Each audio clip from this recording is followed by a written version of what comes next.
serious constitutional crisis the country has faced. Certainly since Watergate, the president is attempting to seize control of power and for corrupt purposes. The president wants to be able to decide how and where money is spent so that he can reward his political friends, he can punish his political enemies. That is the evisceration of democracy. Thank you, Senator Chris Murphy, leader of Resistance 2.0. He's good. Let's take a moment to say, fly, Eagles, fly, fly, Eagles, fly. Why? Because Trump predicted that Kansas City would win. Oh, and thank you for booing Trump. And then where's my box? There we go. Hang on. Oh, it's a little, there you go. Trump got booed. He predicted. Yes, he did. Yeah. He predicted Kansas City would win. Oh, and also he said nice things about Patrick Mahomes, and then Patrick Mahomes said that was an honor and blah, blah, blah. So, A, Trump is wrong about everything. B, everything Trump touches dies. See what he did to poor Patrick Mahomes? How many sacks? How many sacks, Bella? I mean, 5? Something like that. Something. 2 interceptions. Fumble. You're number 4, I think, now? Oh, we changed things on Friday. Hey, Tony was here. Everything works, though. Well, I mean, yeah. For the most part. Yeah, there we go. Okay. Wow. Fly, right? Am I right? You didn't watch any of it. I'll talk to Bella. I didn't watch a second of it. Sorry. I got new gold nails, Bella, and also I watched good. the entire Super Bowl. Although I didn't watch like the last 3 minutes. I was like, it was like 40-6 when I turned it off, and then Yeah. 22 Are those points. gold? Yeah, they're gold. Aren't they pretty? Bella has silver. We always bond over her nails. Girly thing. I have silver toenails.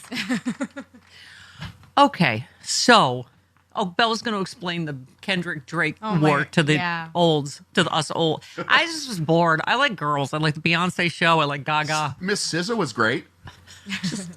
I get it later. I was like, it was a protest thing. Okay, I get it. I like that part of it, but boys are dumb. You know what I'm saying?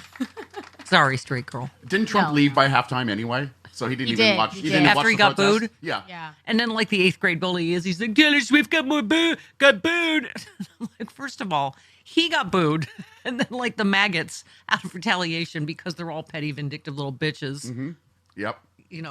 booed her a little, but not as much as he got booed. Oh, by the way, I love this. It was all over the interwebbles. Steven said reports from inside the Superdome in New Orleans was that fans booed Trump when he appeared on the Jumbotron. If you were watching at home, you didn't hear the crowd inside the stadium as Fox muted the audience and played an applause track. But you could still hear it. Yeah. I thought that. I was like, plus he's doing that stupid salute. Like little toy soldier. You're supposed to put your hand over your heart like his daughter wife Ivanka did. Ivana? What's her name? Ivanka. Next to her. Yeah. Vanky. Melania was, had the Individual Liberty Day. Yes. Aw. Good for her. All right, now, Bella, our new 22-year-old. Oh, pardon me. I meant to do fun fact. It's right next to fart. I didn't mean to say Bella and that. I meant to say, see, you feel my pain because sometimes you hit something that's next to it, right in there? Yes. Uh-huh. So, Bella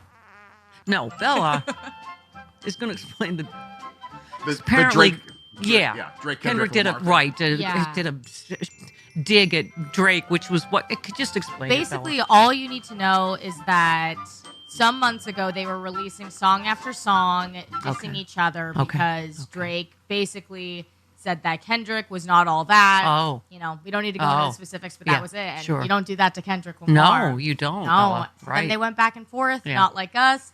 Blew up, and it quite literally calls, Drake a groomer and a predator. Okay, so they went there. So he went there, Okay. and then that song won a bunch of Grammys. He performed it at the halftime show, and I don't think Drake's. So there was a back song from about this. pedophilia at the Super Bowl this year. Okay, Yeah. That's weird. That's like the insult of anybody now that like maggots in particular don't like. And then guess who ends up getting arrested for underage? Maggots mostly. Maggots. Yes. January 6th rioters get arrested. They're always the ones that get arrested for the actual pedophilia. child. Yeah. Right. Thank you. Yes. All right. Thank you for that illuminating. That was when I watched that halftime show, Chris. I was like, I am once again officially too old to live. Well, I'm so don't old. Get this? I don't. It's I'm boring. so old. I think of Drake as that guy from Degrassi. Anyway, I enjoyed Gaga before. Didn't she I like the girl bungee jump I like into the the girl stadium? singers. I think No, Gaga. she was playing the piano, wasn't she? I think she bungee jumped she into. might have. Yeah, All I know is Snoop Dogg can suck my. Pardon me. he is one Almost hit person the that wrong- I don't give any. I don't give an ounce of care to. About hate after you sing at Donald Trump's inauguration. I have so many other things to get outraged about. This thing. And and what's the other? Tom Brady. They're all Trump supporters. Or he's saying at Trump's inauguration. And they're going to do a commercial about hate? Trump stands entirely for hate. I'm not going to get bent out of shape about and device. Well, I am. Okay. I will do it on behalf of both of us. Okay. Like a pregnant woman eats for two. I will be outraged for both of us. Yeah, Sabrina, too, said Snoop Dogg made a Super Bowl ad against hate. Seriously? Would have been very cool ad before Snoop lost all credibility. Once you sell out your integrity, you don't get it back. Sorry, Snoop. You disappointed too many people, and this well-meant ad is no longer meaningful. Every now and again, when I forget to change the channel after my Nicole Wallace, Joe Scarborough's doing something about somebody bending the knee. And I'm like, no, you don't have any credibility left to talk about anybody bending the knee. Corporation, company, person, never mind, right? Ryan said, Snoop Dogg, you already bent the knee to Trump. Your anti-hate ad was as corny as... And you'll be forever known as a supporter of the most racist, bigoted, evil, fascist president the United States has ever seen. Chris Murphy is saying it exactly right. You know, it is... First of all, they've signaled we're about to dive into our next phase of a constitutional crisis. Right. They're not going to obey court orders, right? Yeah. Now they're ruling, what is it, Vance and Musk are saying, oh, the judge needs to be impeached. You don't need to pay attention to a judge. Yes, you do. That's how our system of sex and right. sex? Sex in the Wouldn't city? that be Our fun system of if sex we in had the a city? system of sex and balances? Oh. I wish I had sex and balances in my life, but I don't. I think Bill Clinton had sex imbalances. Yes, but some of us don't. Some of us are not as lucky. Right, yeah. Right. Joe Biden, not so much.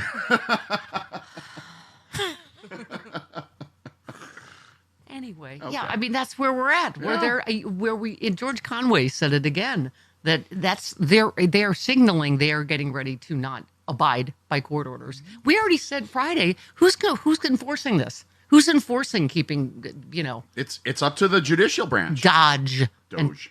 Yes. And the Teenage Mutant Ninja incels. The wholesale endorsement of political violence with What's the happening? pardon. What's happening? What are you playing? Grandpa, stop it. I was getting ready to play What the did thing. you hit? I was getting ready to play the thing that I thought you were going to ask me for. Oh, the thing I made you make? Yes. This is funny. Is it? Does Belle even know this song? All right. Doge. Doge. Get it? Get it? Who let the Doge out? Get it? I do know that song. Okay, I do good. know that song. I mean, Okay. you can't go to like a sports ball game and not Yeah. hear that song. Who let the dogs It out? was Right. in Beverly Hills, Chihuahua. Yes. The movie. Yes. Okay. Bella got one of our references. Okay. There's a movie I was watching. What's it with Paul Rudd? They call the, Big Brother, Big Sisters, the Bigs and the Littles. Mm-hmm. Jane Lynch is in it. It's hilarious. Okay. Role models. That's what it's called. Yeah. The Bigs and the Littles. But that's what this show now is. The olds and the news. And the littles. The little. Right. Bella speaks on behalf of the littles. Yeah. The youngs. She can explain things to the olds. Like the whole Drake Kendrick. You know what? If there's something less than zero left to give about the Drake Kendrick whatever fight, that's how many I have left to give. From what I understand, the production of the show looks yes, great. it was fabulous. Yeah, it looked great. Yeah. It looked awesome. Yeah. Okay. All right. All I cared about is the Trump food. Who sang the national anthem? He's such an 8th grade bully. Taylor Swift, Big Dicky, she got more booze. God, he is perpetually 10. Yeah. Okay. I mean, did you expect him to act like he was 20? Oh, I'm sorry. Did I need to show more respect to the new head of the, what is he? Oh, the head Kennedy of the Kennedy Center? Center. Get ready for Kennedy Center honors. Lee Greenwood. Kid Rock. And Lee Greenwood. Yeah. Doing nothing but Kid Rock and Lee Greenwood concerts at the Kennedy Center now. Yay! Okay. All right. Our beloved JoJo from Jersey, she's exactly what I need today, joins us in all of hour 3. She said an unelected broligarch and his merry band of unripened incels. I like that, unripened. I like that too. Yeah. Have hacked our bank accounts. Bird flu is raging. TB is spreading. Planes are falling out of the sky. Trump's planning Gaza Largo. And that's Gaza, Mar-a-Lago and Gaza. Eggs are more expensive than ever, but at least we're getting plastic straws back. No. That's the amount of ridiculousness we deal with over one weekend, right? It's just, it is, to even like try to keep, oh, this one, by the way, speaking of bird flu, measles outbreak hits. Okay, all right. All right. Wow, I don't normally get that double eye headache this early on Monday. No. So, oh, God, I had my eyelashes done, Bella, along with my nails on Friday. Okay. Yes, measles outbreak hits low-vaxxed Texas County. I'm sure being low-vaxxed has nothing to do with that. Sure. I'm sure, yeah. Is Bobby Brainworm in yet? I'm sure he'll be right on this. Yes, the outbreak has reached a total of 9 confirmed measles cases in Gaines County, one of the lowest vaccination rates in the state of Texas, has among the highest rates of children with conscientious exemptions to school vaccine requirements. Nearly 18% of kindergartners have conscientious because there's so many conscientious objectors among kindergartners. Or do they perhaps just have idiot parents? Was that what it is? That's probably I love they act like they're Vietnam War protesters. Kindergarten conscientious exempt, right? And so what do you get? A measles outbreak. They deserve it. I have little sympathy. Someone's being harsh on the littles this morning. Some of the bigs are bullying the littles this morning. These parents deserve it. Seriously. I have zero sympathy for them. I did a patriotic act of courage, Chris, or stupidity, which is most decisions in my life are like that. What did you do? I booked an airline ticket to go see my oldest sister in Virginia and my brother-in-law who's had some strokes, and I need to go be with my family, even though... Have we had, what is it now? Let's review. 4 plane crashes in the first 2 weeks of... Granted, the first one we just lost until we went to Alaska, until we found out it had crashed, yeah. Because that happened every day. Remember that? Okay. God, I don't... All right, let me just... Threads... So a judge blocking an unelected civilian billionaire from accessing taxpayer-sensitive data is unconstitutional, but said an unelected civilian billionaire withdrawing congressionally approved funds and shutting down agencies is constitutional. Yes, that's where we are. That's where we are right now. Tristan Snell said, why is Trump the first sitting president to attend the Super Bowl? Because the presidents before him realized it would be extraordinarily wasteful to spend 15 to 20 million of our taxpayer dollars to go in person. Thank you. Well, this is a government efficiency, blah, blah, blah. And do you know how many billions of ICE agents they're sending to do to arrest 1 or 2 people in certain places? It's just the amount of taxpayer money to spend these big, loud military jets to deport people when they could just use the same flights they've always been using. It's okay.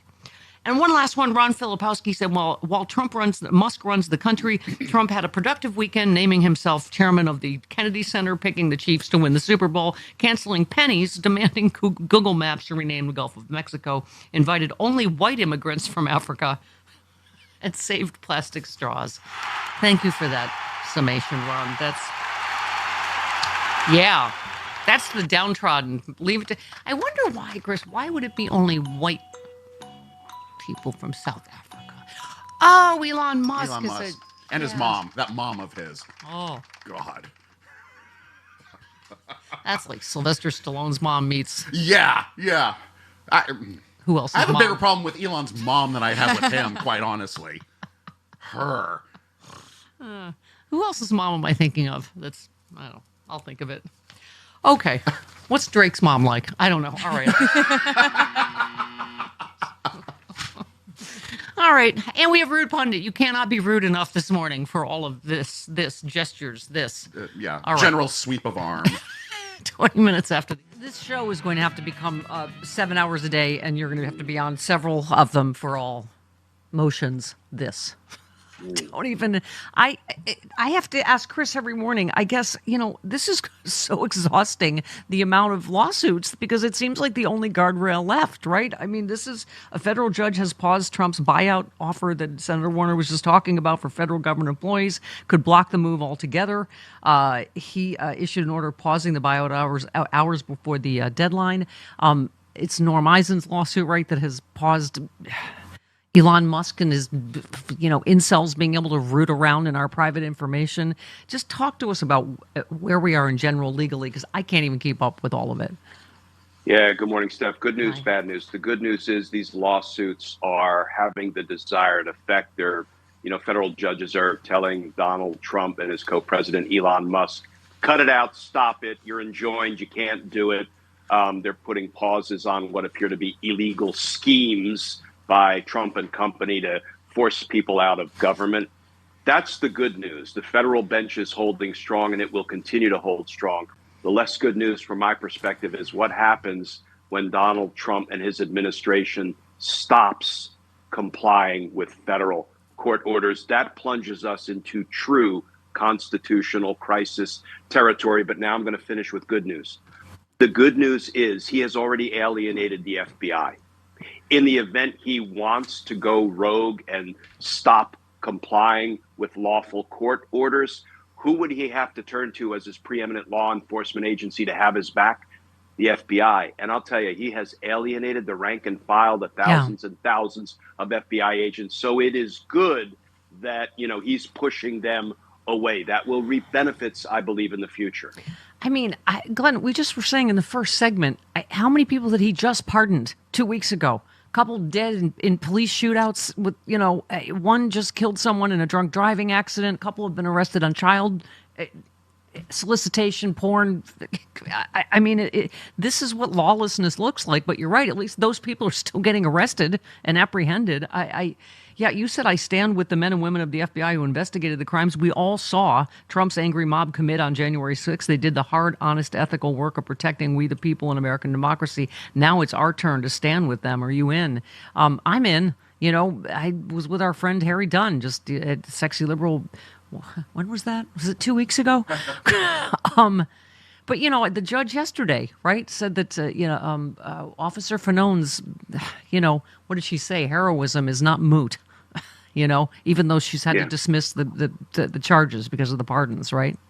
Yeah, and some more good news, Steph. He is galvanizing all kinds of individuals and organizations and countries against him.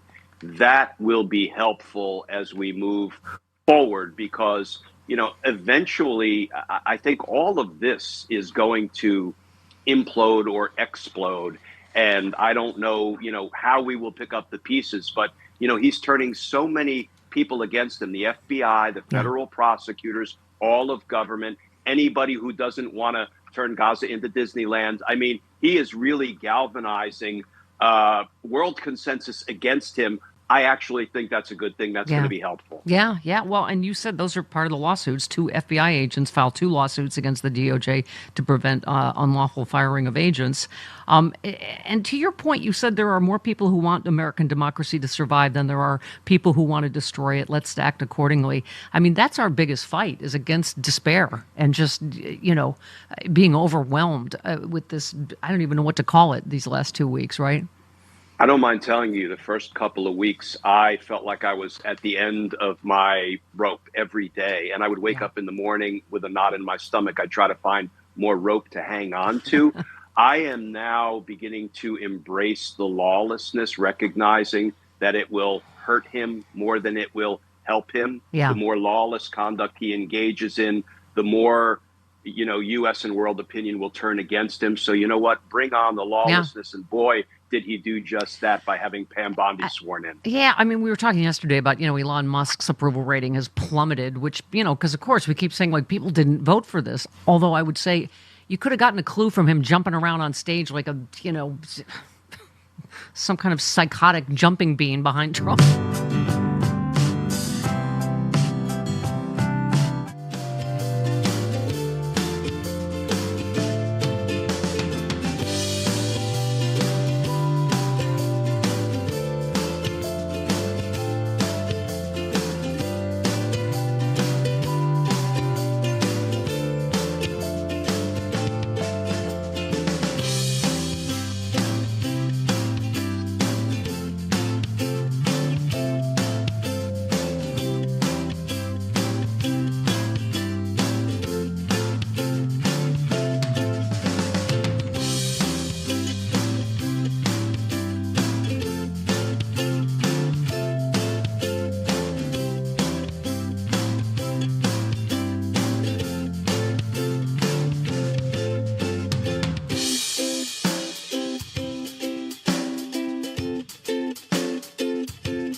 Oh, hello, Oh, hello. hello. Yeah. Well, while we were talking about, Trump or felon, as I call him, convicted felon 47, Yes. showing his There's a new fat, Stephanie Miller. ugly There's a new face. not my felon 47 Stephanie Miller show shirt. Yeah. Get it? All right. Yes. Yes. I am going to get on that and buy that. But what happened over the weekend was Russ Vought, who is now the head of the office management or budget management office. Yeah.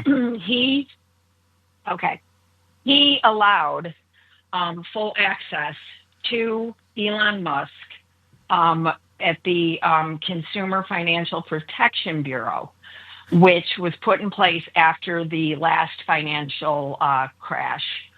So they have access to all of our data. Likely what this is going to do is take away protections that we as consumers have to negotiate high interest rate credit cards. Yeah. And yeah, it's bad, guys. Please Musk call Congress. tweets, rest in peace, consumer protection. Yeah, because who would want consumers protected? I mean, it's just, and I got to ask you, Karen, because I know as the mom of a trans kid, tell me, first of all, what a waste. This is my sister's name, Mary Miller, but there's a Republican. Yeah. Did you see this? To Sarah McBride's face. Hang on. The chair recognizes the gentleman from Delaware, Mr. McBride, for 5 minutes. Thank you, Madam Speaker. When I was elected, I promised to work with anyone who would help Delaware and Delawareans, and to stand up to anyone who seeks to harm my state. First of all, pure class doesn't even respond to the juvenile, misgendering, right? Yeah. And just talked about what she's doing for Delawareans. I mean, they've just become the party of mean girls and boys. That's what they are. Yes. I mean, and this is the thing. There have always been transgendered individuals, and likely so many of them have met transgender individuals and they have no idea. I mean, we could talk about this for, much longer than I have right now. But I mean, it is just such a campaign of hate. They are putting children's lives in danger, everything that they are doing right now, and it is heartbreaking. Lurie's Children's Hospital just put a halt on any gender surgeries, gender reassignment surgeries or care before the age of 19, which, by the way, is a minuscule amount of individuals. But it's the point. It's giving in, and it's just the hate. Yeah, I got a hero with democracy, Chris Hayes, who right to Bill Maher's stupid face stood up for trans kids.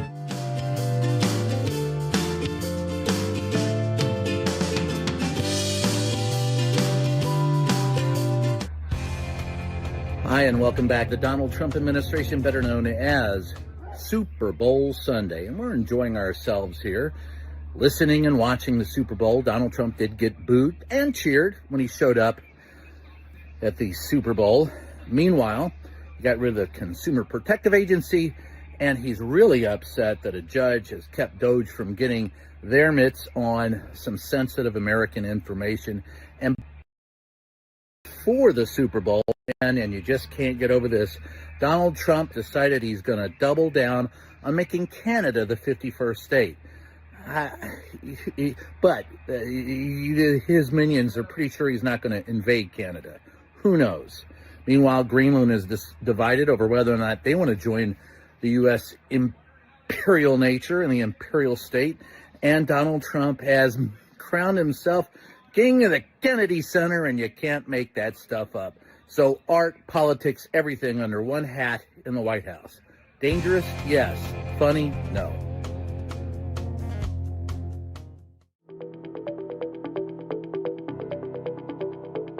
Now more than ever, people need to work with companies that share their values. Credo Mobile has donated nearly $100 million to help progressive organizations fight for reproductive rights, social justice, the environment, and equality. Credo Mobile offers a world-class mobile network and gives people a real choice when it comes to working with companies they know are making a positive difference in the world. Visit credomobile.com today and make the call to action. Oh, hey there, it's Stephanie Miller. If you're like me and you love sharp political insight, pointy, you like it pointy and sharp, bold opinions, and a touch of humor to make sense of these crazy times, have I got some fantastic news for you. The Political Voices Network is now on Substack. This is your new go-to for the best in independent media. We're talking about my show streaming daily with episodes on demand, the fearless of journalism of Brian Karem, the brilliant side-splitting satire of John Fugelsang, the unrelenting working class advocacy of Rick Smith, and so much more. Here's the best part. Subscribing is so easy. You can join for free or go to the extra mile. Support these incredible independent voices by signing up for a full subscription starting at just $8. You'll get access to exclusive content, behind-the-scenes insights, and a chance to directly fuel fearless, unfiltered media. So what are you waiting for? Head on over to politicalvoicesnetwork.com. Hit that subscribe button and become part of the movement keeping truth alive in an era of corporate media overload. Every subscription helps, especially yours. One more time, that is politicalvoicesnetwork.com. Sign up now. Do it. And they'd be like, well, how do you know it was DEI? Because I have common sense. That's what he said. No, you're a racist. Right. You're a bigot. And anybody, you can't say plain. Let me tell you, the Charlie Kirks of the world and others, anybody that gets on a plane and worries if you have a black pilot means you're a bigot. You're a racist. You're a Klan member. It's his Klan cult. Anybody who thinks this way, you have something wrong with you. Mm-hmm. I don't know. When I go on a plane, I don't care what the color of someone's skin is. There's no evidence to prove that there's any less training for any of these pilots because of the color of their skin. No. There's no evidence to prove that. It's all a sham. All this is bullshit. Now, the investigation will tell us probably that someone in the air traffic controller was doing two jobs at once. That's inexcusable. That can't happen. But that doesn't have anything to do with the DEI hire. That has everything to do with what Elon Musk did in gutting the money that so many of these people are making. And, these are sick people.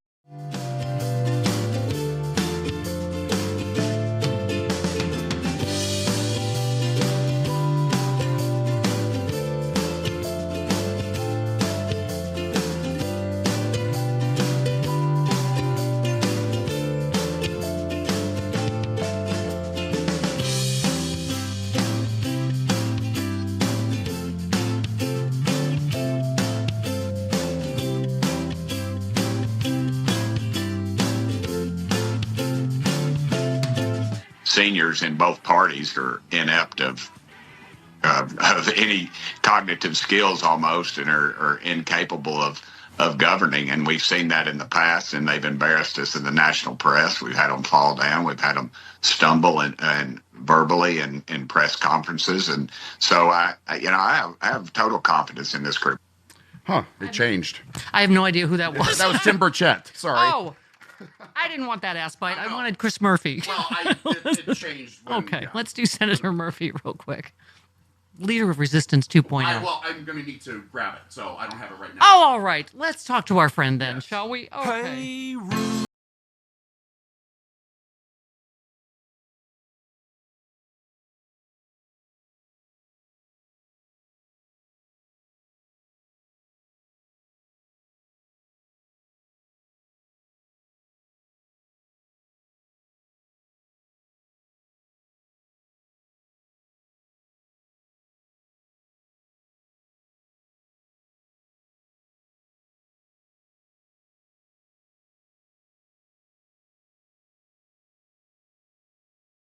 Incels.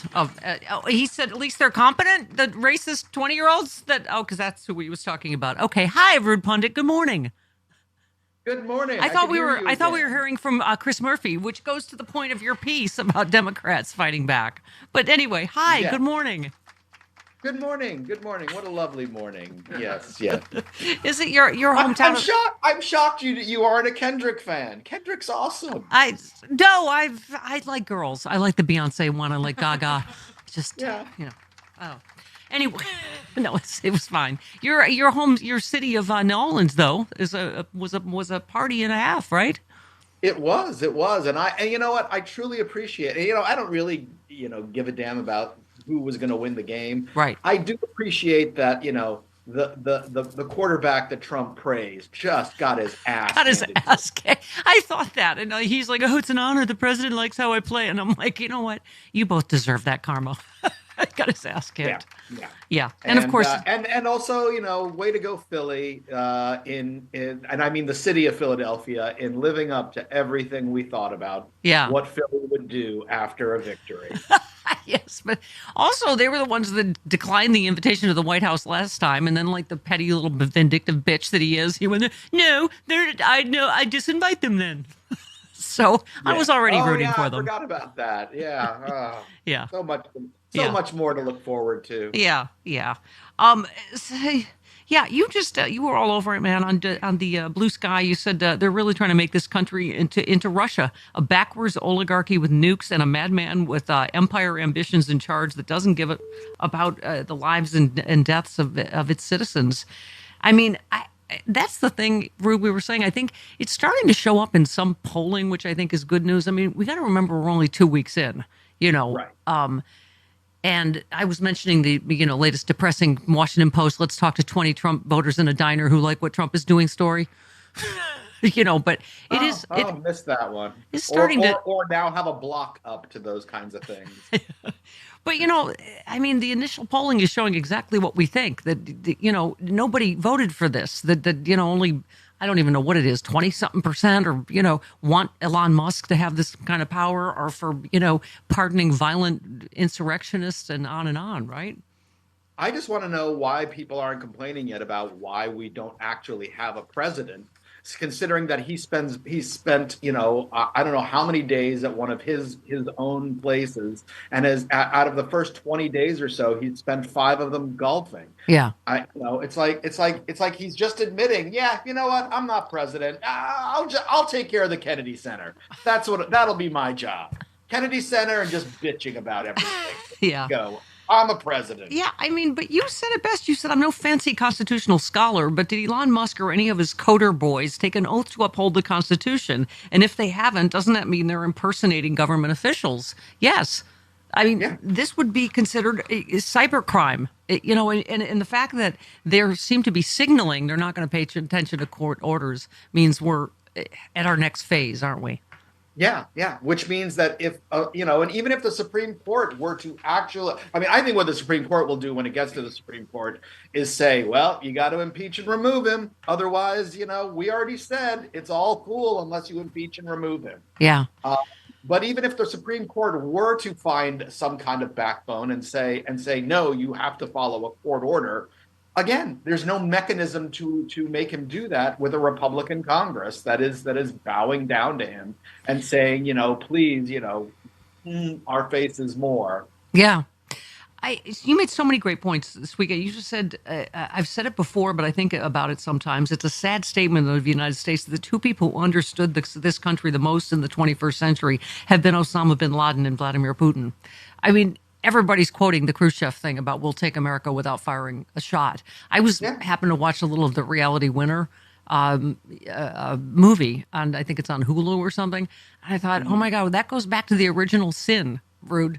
She just told the truth that even the Senate Republican Intelligence Committee said, obviously Putin interfered to get Trump elected. Everything he does makes sense when you go back to the original crime. That of course he colluded. Of course they interfered. Yeah, right? Yeah.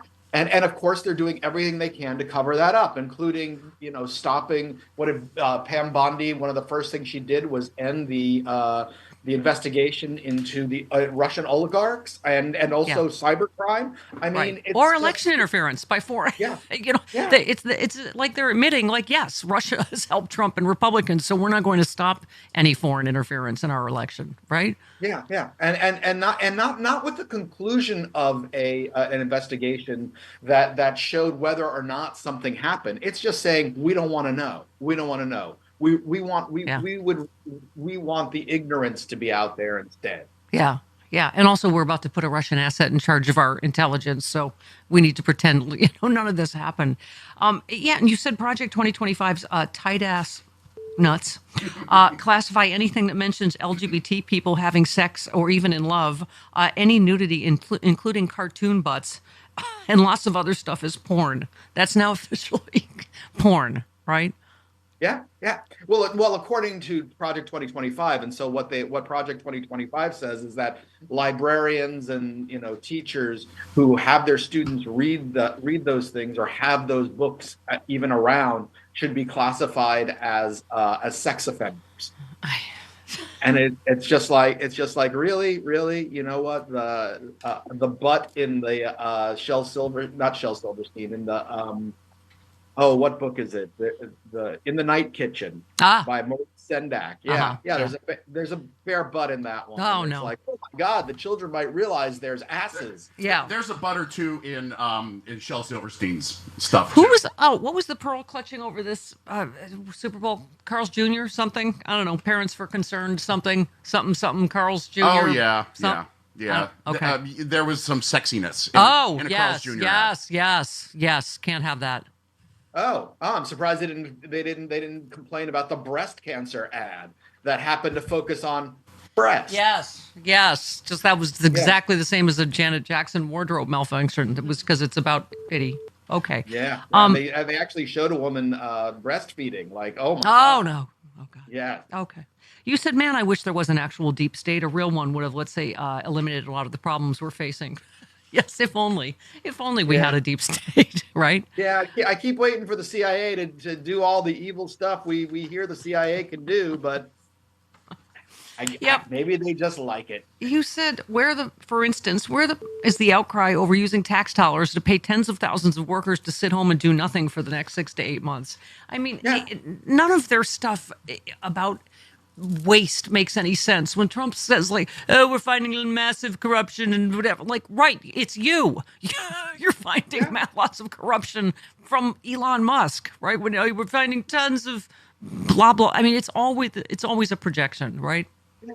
And they just told all the employees of maybe the Consumer Finance Protection Bureau to just stay home this week and don't do any work. Mm-hmm. So we're paying them for. I mean, obviously, what this is a prelude to getting rid of them. But even so, we're saying, you know what? Just don't do any work, and it's not about. I mean, we paid them $7 million. Musk and the incels for 1 week. For 1 week, that's the Department of Government Efficiency. I mean, it is to laugh, all of it. I mean, and the fact that we're not cutting any billions of dollars of subsidies to Elon Musk. He's in there to help himself. That's all he's doing. Yeah, I mean, and he's keeping them locked in there, feeding them, I don't know, Doritos and jerky, and forcing them to sleep there to keep coding until their fingers fall off and not pay them. I mean, you're in your latest piece, Democrats need to stop being afraid of being Democrats. That's why I'd wanted the Chris Murphy right before you. Yeah.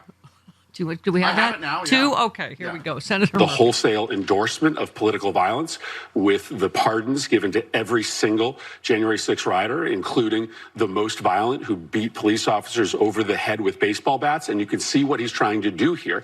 He is trying to crush his opposition by making them afraid of losing federal funding, by making them afraid of physical violence. And so, yes, this is a red alert moment when this entire country has to understand that our democracy is at risk.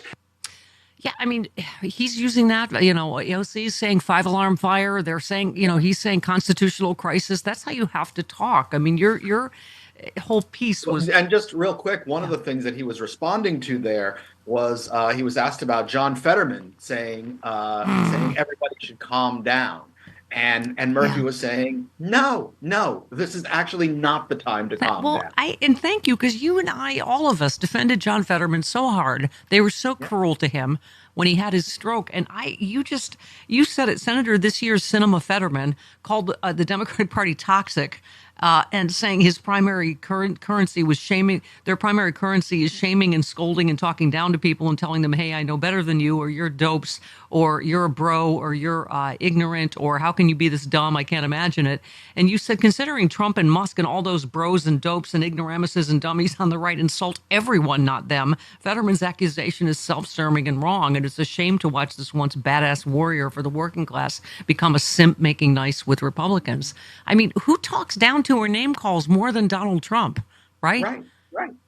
And the name calling, what he's referring to is obviously things like, oh, we're making you actually think of pronouns. That's what they mean by that kind of stuff. Oh, we're making you actually have to think about diversity. And and it's insulting if you tell us we're wrong if we're racist. Well, and here's the thing. I do struggle with this. I say it to Chris because I get it, this whole not talking down to people. But what do you do? Well, all these F around and find out people that you're like, he said all this. Like, I don't know what else to, if the word isn't stupid, that is it, what is it? Lack of critical thinking skills? How could you be surprised? Arab voters in Michigan, Latino voters, you know what I mean? That the guy that all Mexicans are rapists and Muslim ban guy turned out to be exactly the racist he showed you to be his entire life, right? Yeah.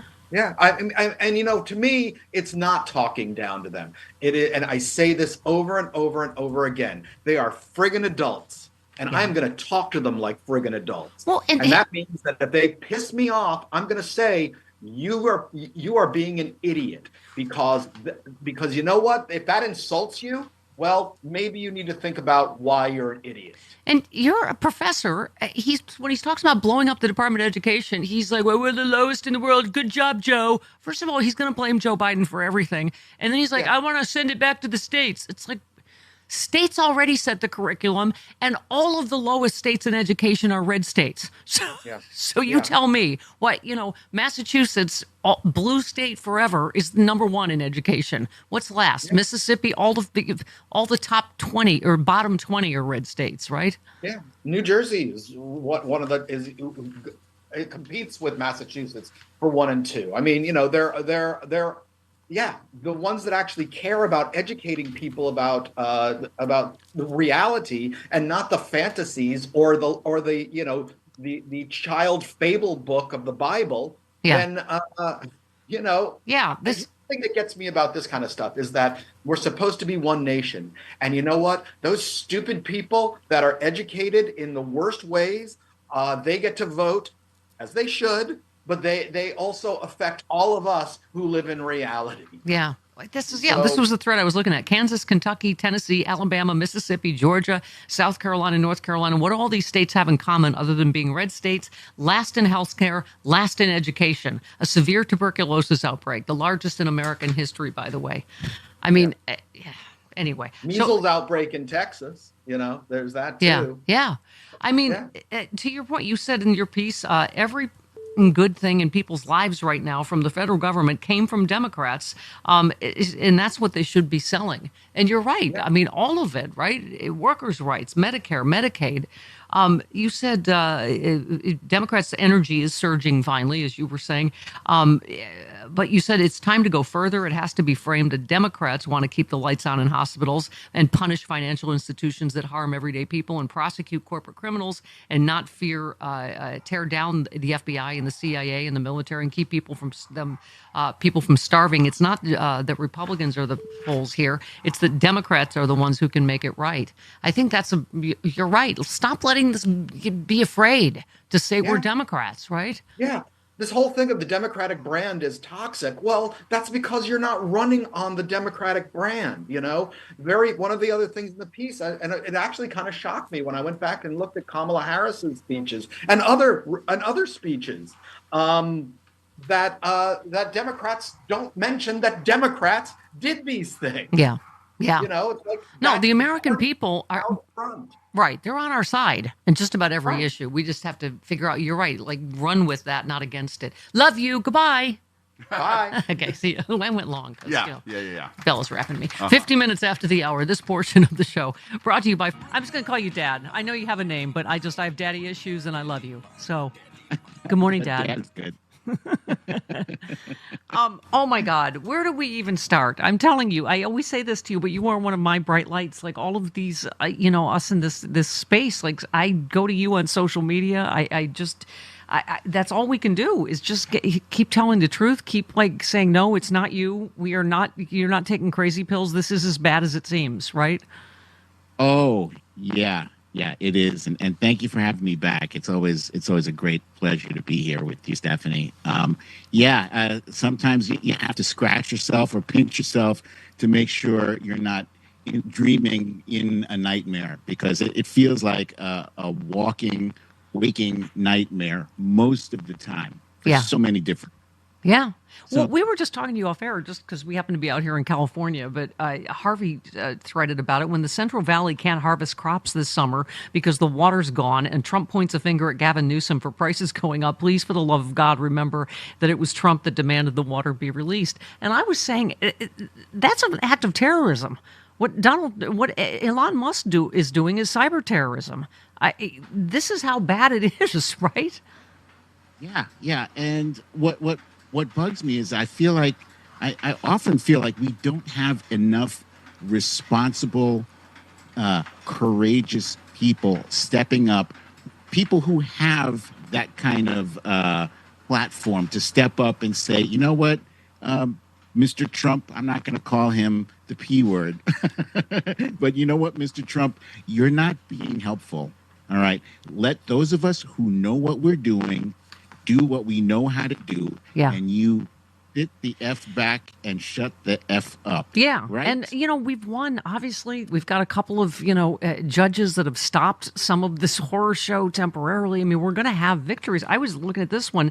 This is why you always talk about the media is still important. Kyle Griffin, our friend, said a staffer for unelected billionaire Elon Musk's Doge has links to a deleted social media account that advocated for racism and eugenic immigration policy. Oh, eugenics is back. Oh, yeah. The 25-year-old employee Marco Ellis, who has since resigned, was embedded in the Treasury Department to carry out so-called efficiency measures. But to the point, it's because that saw the light of day, right? That he had to resign.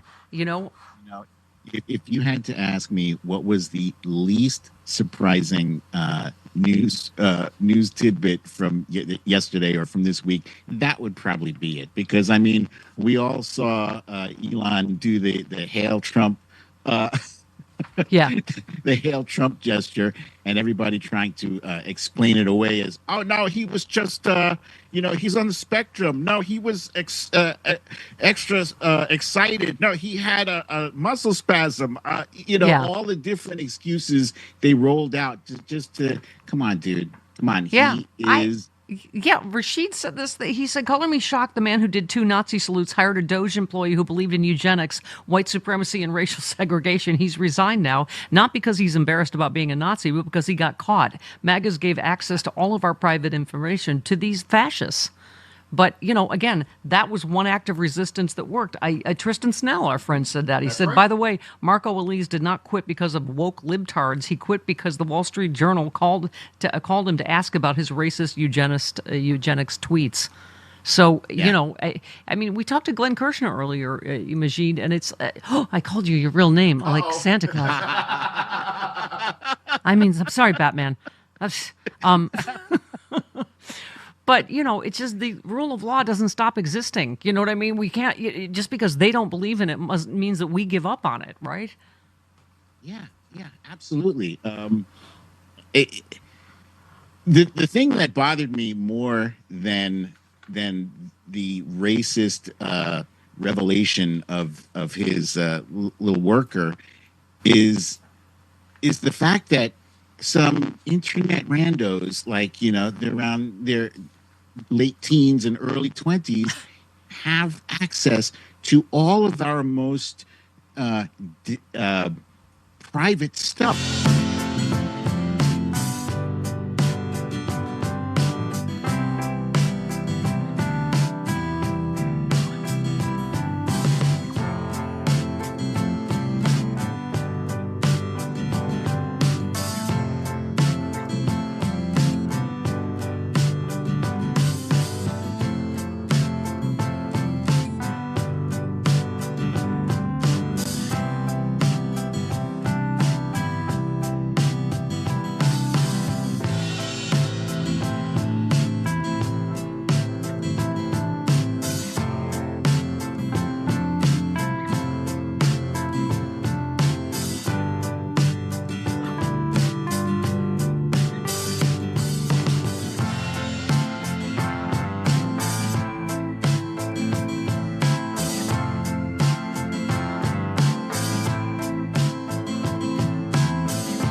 said, stop being afraid of being part of this party. That's letting Republicans define you and accepting that it's the only way to think about the Democratic Party.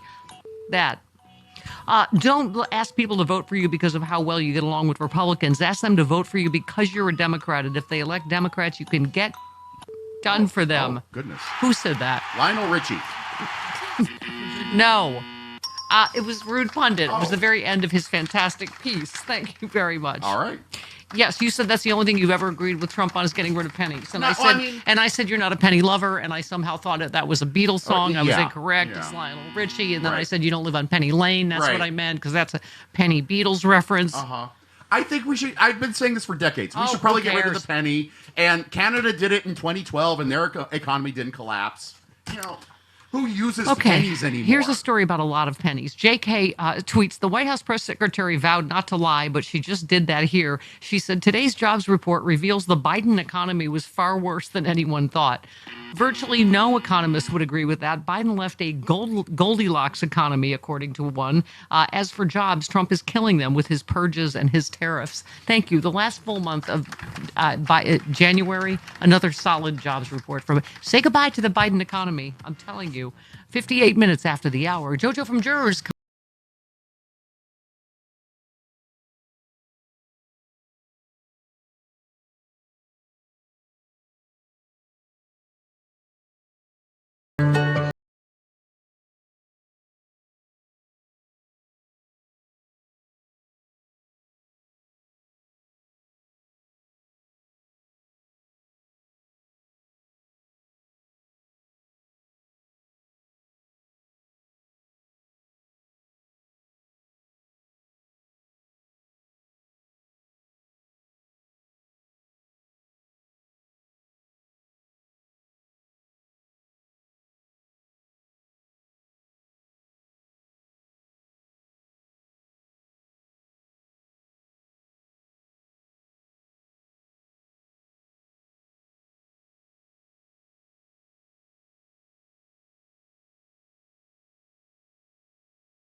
And we listened. The Thom Hartmann program is now available on demand. You can watch Thom whenever and wherever you want. Available on the FSTV app, on Amazon Fire, Roku, or wherever you stream FSTV. I'm Randy Rhodes, and you're watching Free Speech TV. Even though we didn't grow up together, he's my favorite brother. Hey, sis. I'm the baby of the family, and he's the gentle giant. What you know about Poor Georgia? Man, please, that's a classic. You know when they say people are a rare breed? Yeah, he's that. I'm sorry, I'll be back in a few hours. Don't worry, Shug, you know I'm for you. I know. Go get the football. That was my favorite memory.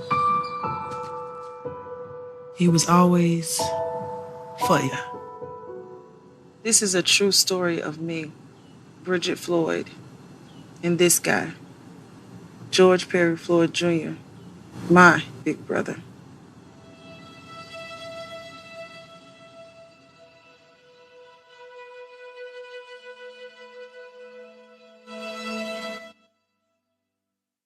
I'm Andy Hum. I'm Ann Northrup. We're the hosts of Gay USA. And you're watching Free Speech TV.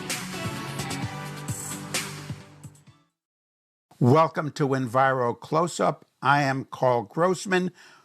The subject, the Oak Ridge Environmental Peace Alliance. Ralph Hutchinson, he is the coordinator of the alliance, and Cody Dishner, organizer for the alliance. Welcome, fellas.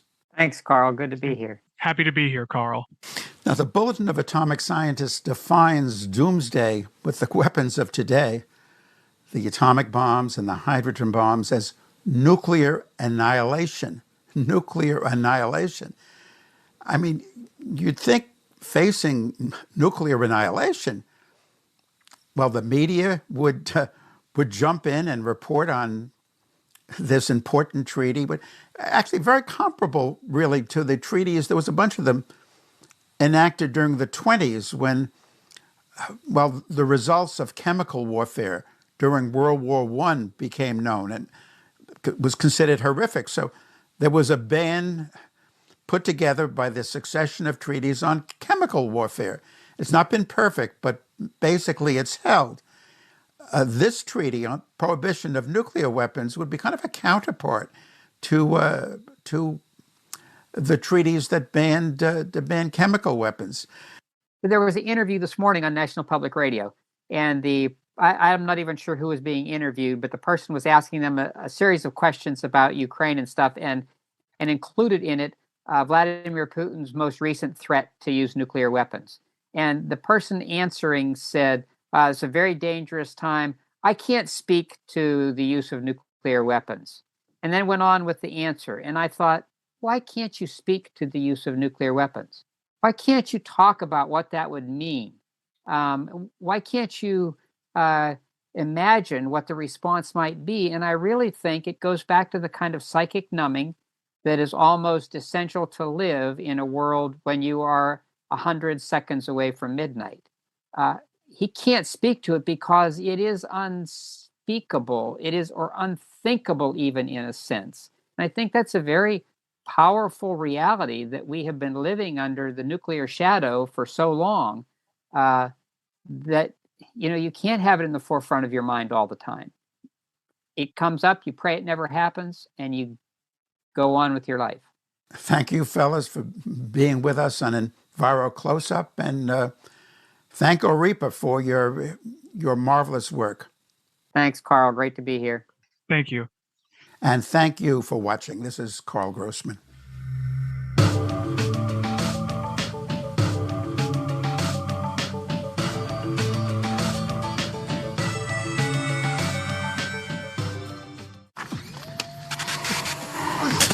Multiple studies have shown that marijuana can slow both driver reaction and response time, which can be really dangerous. He's here. He's here. Wait. What? I can't drive. Why? I'm high. Oh.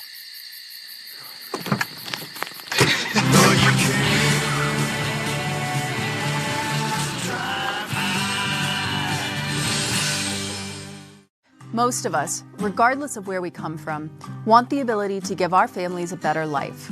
But billionaire-backed MAGA is trying to take that freedom for their own benefit. One of their favorite scapegoats are people who have come to the U.S. seeking safety. In the first few weeks of the new administration, they've unleashed ICE, detaining people without trials, tearing families apart, and making what are normally safe places like schools and churches places of fear for the kids and families that have come to call them home. It may not feel like we can do much, but we know that's how those abusing their power want us to feel. Here's what you can do. Text Know Your Power to 78757. You'll receive a link from United We Dream, the largest immigrant youth-led network in the country, with information on how to defend against deportation raids in your neighborhood. Text Know Your Power to 78757.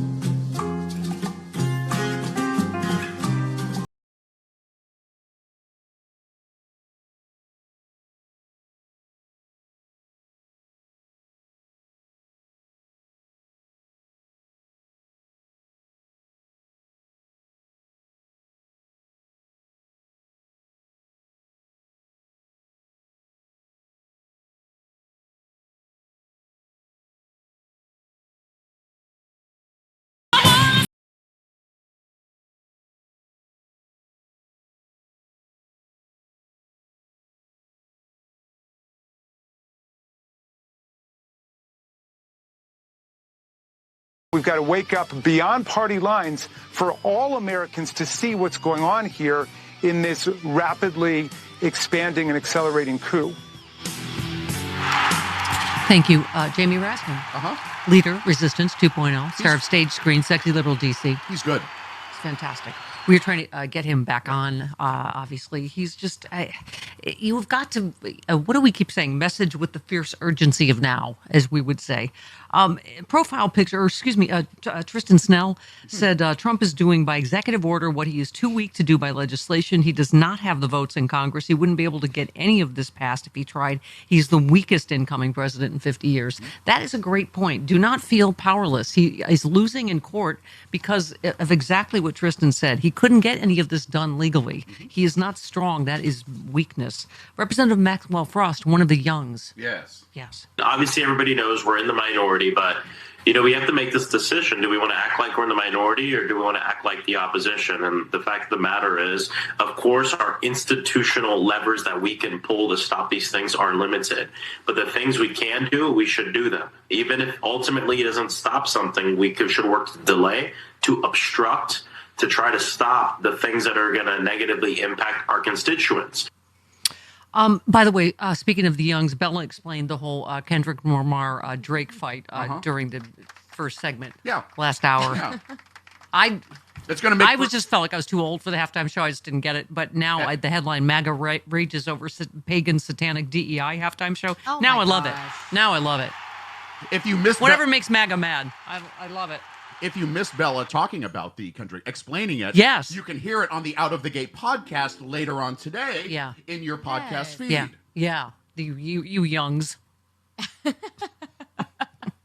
All right, here's another Young part 2, Maxwell Frost. We can show up to these federal buildings and make sure that people across the country know exactly what's going on, and the fact that a lot of their federal elected officials have been shut out from the process. And it's not even just Democrats, it's Republicans too in Congress that have no idea what's going on. They're just not saying anything because they bow to Elon Musk, they bow to Donald Trump.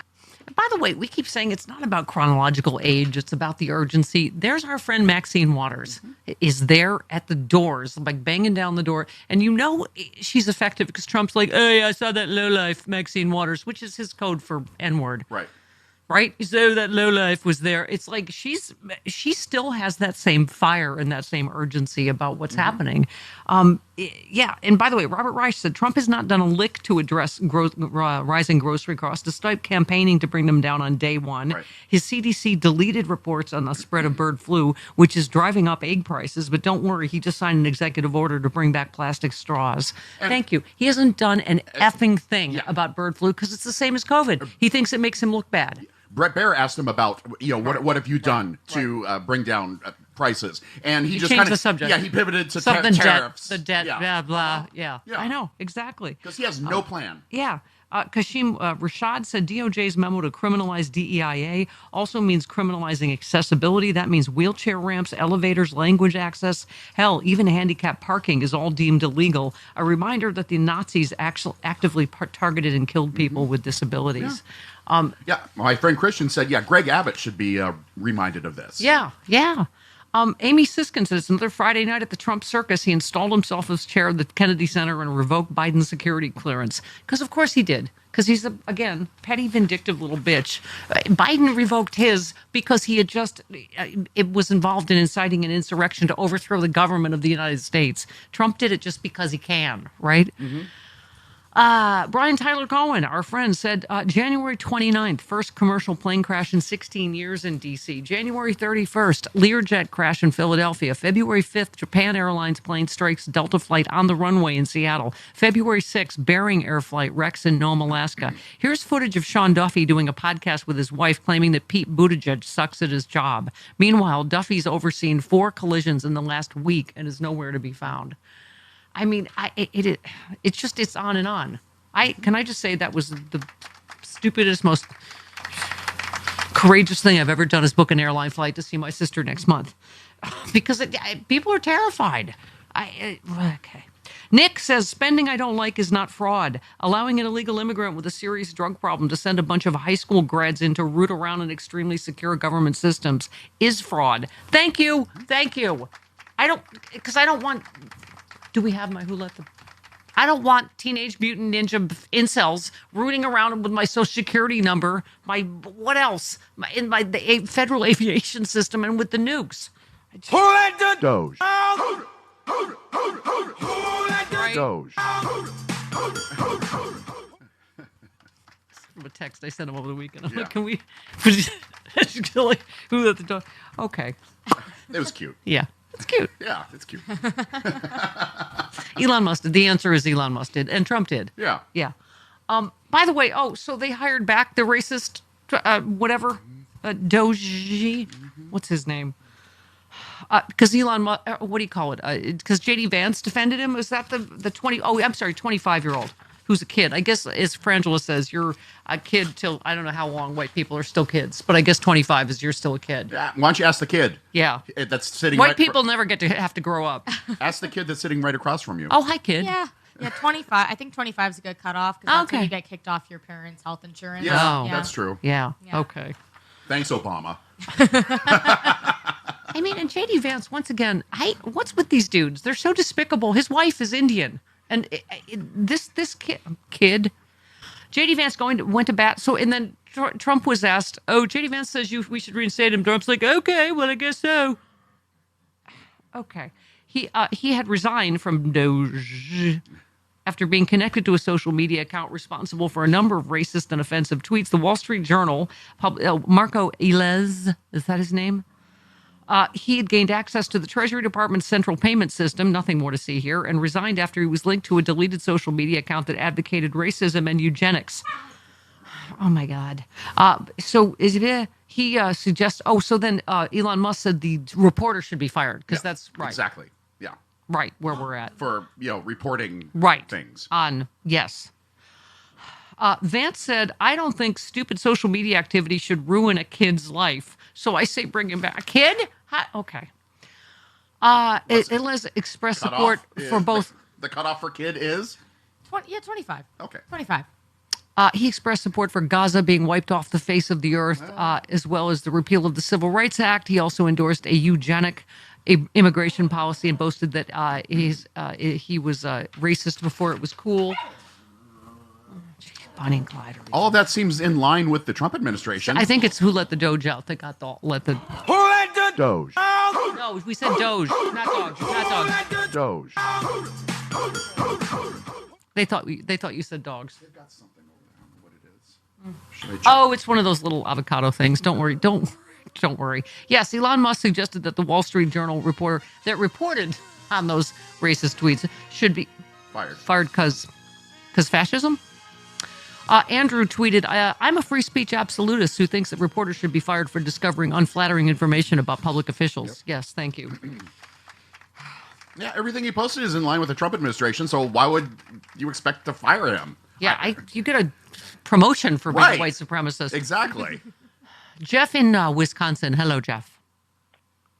Hello, how are you guys doing today? Yeah, fair to Midland. Yeah, Go ahead. So my call is because I have an interesting situation. I am a very average Chicago Irish kid. Okay. My first marriage, I was married to an African-American woman, so my daughter is mixed. And then my second marriage, I have a daughter and a son. My two girls are queer. My oldest daughter works in Atlanta with the trans community. Okay. And so I've just reared two of the meanest queer girls ever. And the reason I say that is whenever they're around their little brother, because he's kind of a Midwest football, lacrosse kind of guy, there's always these bro comments. He's the Doge type. Lacrosse boy comments. And so it's kind of pushed him away from some of the more progressive feelings in our household. And the reason I mention that is because I just saw an article about why young men are, listening to these podcast idiots and kind of, and so my son honestly just in his own family feels discounted. And then my wife, who I love dearly, but is the boss, at one point during the election was upset and told me, my one daughter told me, we don't need to hear from another old white guy, meaning Dad. And then my wife said, "Yeah, this election." So you're feeling downtrodden in your own house. Have you checked into family therapy? Yeah. Okay. No. It kind of sounds like you're letting. I feel like we could get a letting group members discount. letting members of your family walk all over you. Oh, did you understand that? I mean, stand up for yourself, dude. Come on. That was a bit of. Did he call his gay daughters mean girls? I'm confused. Because they were being mean to his football playing son. I want to sympathize, but the son is in the majority everywhere else. Exactly. So I thought he said the trans community, which I meant they work for Amtrak. Oh, the trans. You just mispronounced trans community. Okay, that was thoroughly confusing to me. That entire conversation. Okay. Even Bonnie and Clyde are confused. They're upset. You know why? Because you let the Doge out. That's why. Who let the Doge? Doge. For instance, Edward Corvestein is a 19-year-old who is working for Elon's Doge, was fired from his previous job for leaking sensitive information to the company's competitor. And yes, this person was granted access to our most sensitive payment systems. Okay. Oh, wow. There's really a lot of consternation going on over there. Pardon me. Okay. All right. I was trying to find about the racist doji, but I'll find it. All right. Hold, please. Okay. Oh, yes, here it is. Daily Beast said J.D. Vance, whose wife is the daughter of Indian immigrants, has advocated for the rehiring of the Doge engineer accused of posting normalized Indian hate online. Whoa. What is with these dudes and Ted Cruz? They don't stand up for even their own wives, right? All right, Bonnie, I understand. See, Clyde's being a D. See, misogyny right back there. 18 minutes. And he's the whitest dog in this house.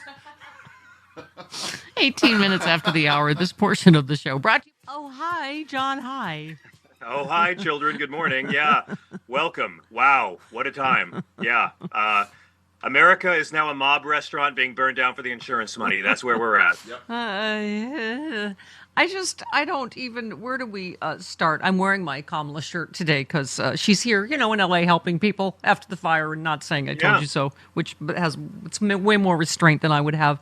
But our friend John Pavlovitz, former pastor, who you know and love as well, said anti-Kamala Palestinian supporters, you really need to stop the gaslighting and just admit you helped create a mess so many of us tried to prevent you from making. It doesn't mean you're bad people. It means you believe in accountability. There's all these stories coming out of Dearborn, Michigan and other places. Oh, I just didn't know. I just wish I didn't vote for Trump. I'm like, oh my God. Yeah, I can see why the Muslim ban might have made you think he likes Muslims, so I can understand their confusion. Right. Here's the deal.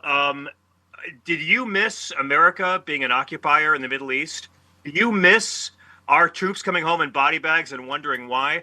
Well, if Donald Trump gets his way, the good news is Hamas isn't going to be looking to kill Israelis anymore. They'll be looking to kill us. And that is what Donald Trump is promising. A two-state solution in the Middle East, Israel and us. Also, once again, this risks a terrorist attack here because this is inflaming, obviously.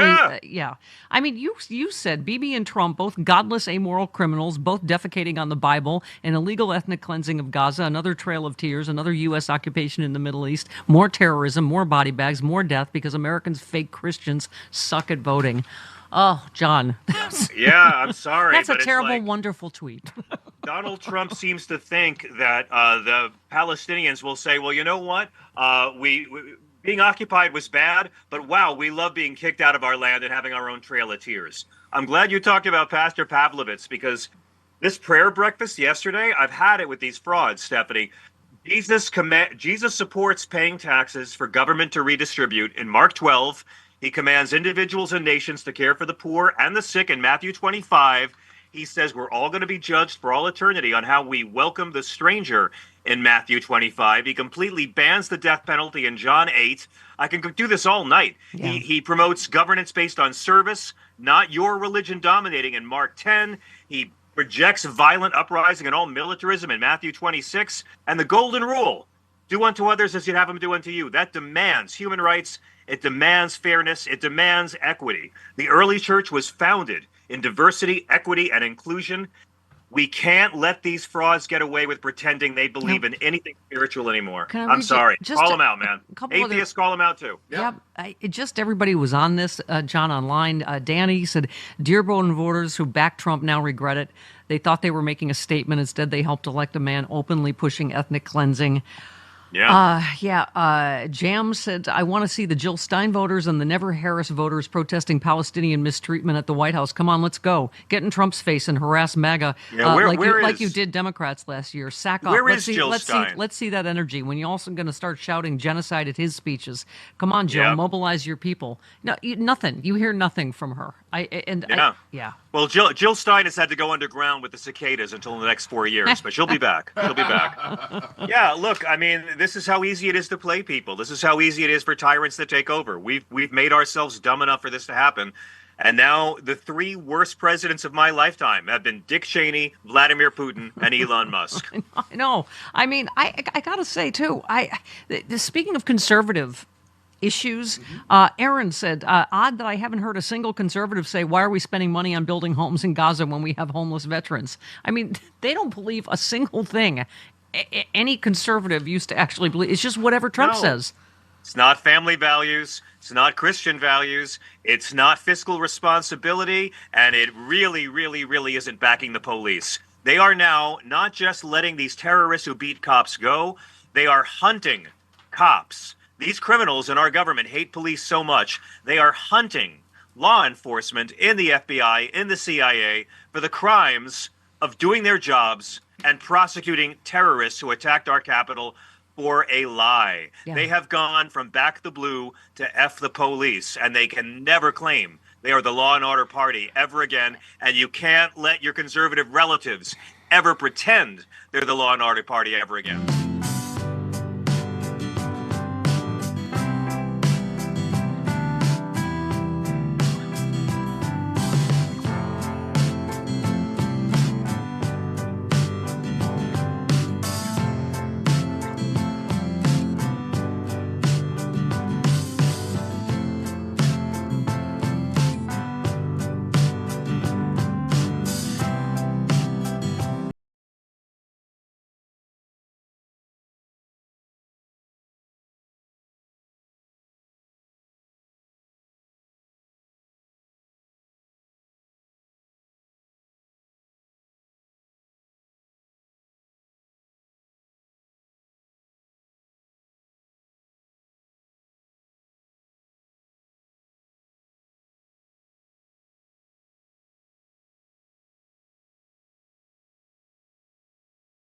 This is the Parents Television and Media Council. Okay.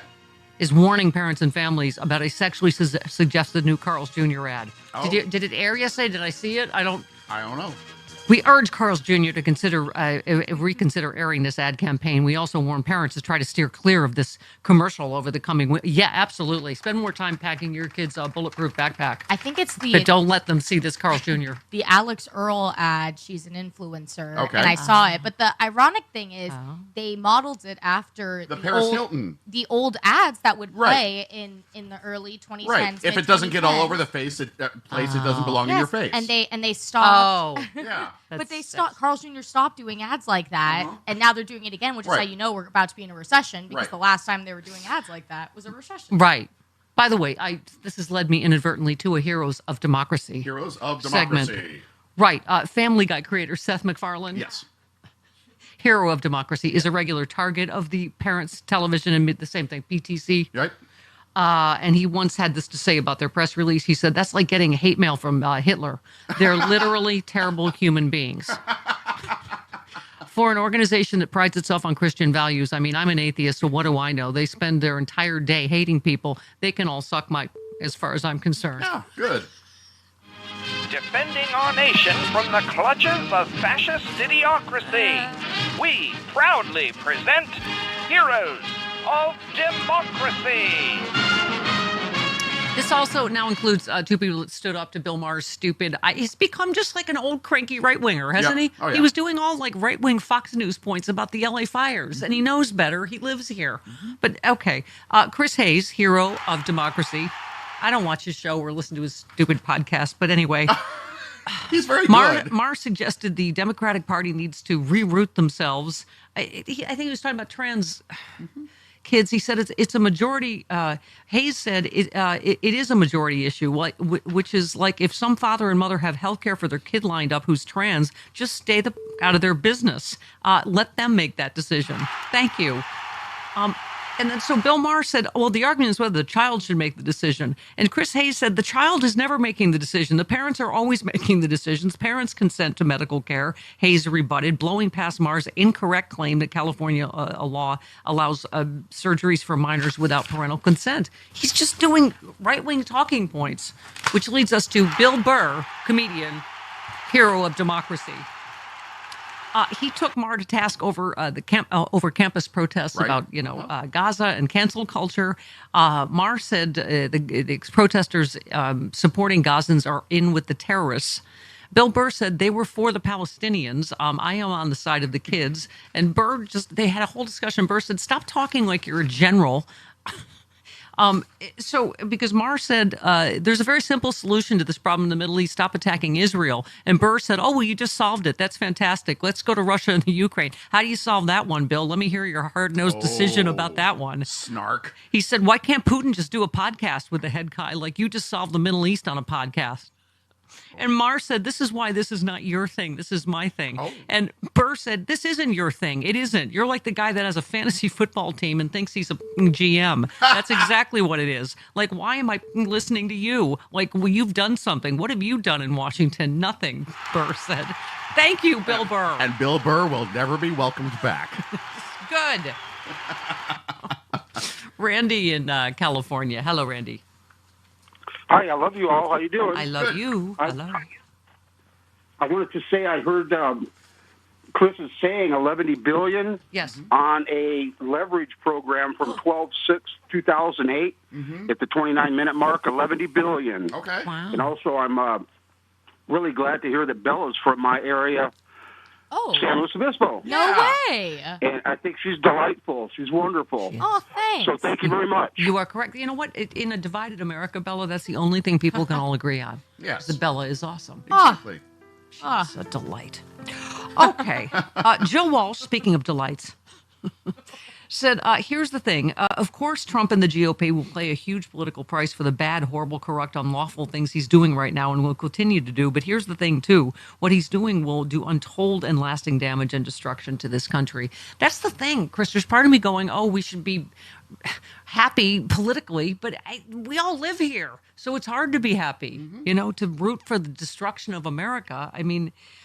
like Rick Stengel, for instance, said, yes, USAID provides medicine for 500,000 children with AIDS and feeds millions more, but it's a national security investment. It fights diseases before they come here. Yep. It prevents families which spur illegal immigration and terrorism. It benefits all Americans. It's sad that we have to explain how it's good for you to help other people, right? 29 minutes after the hour.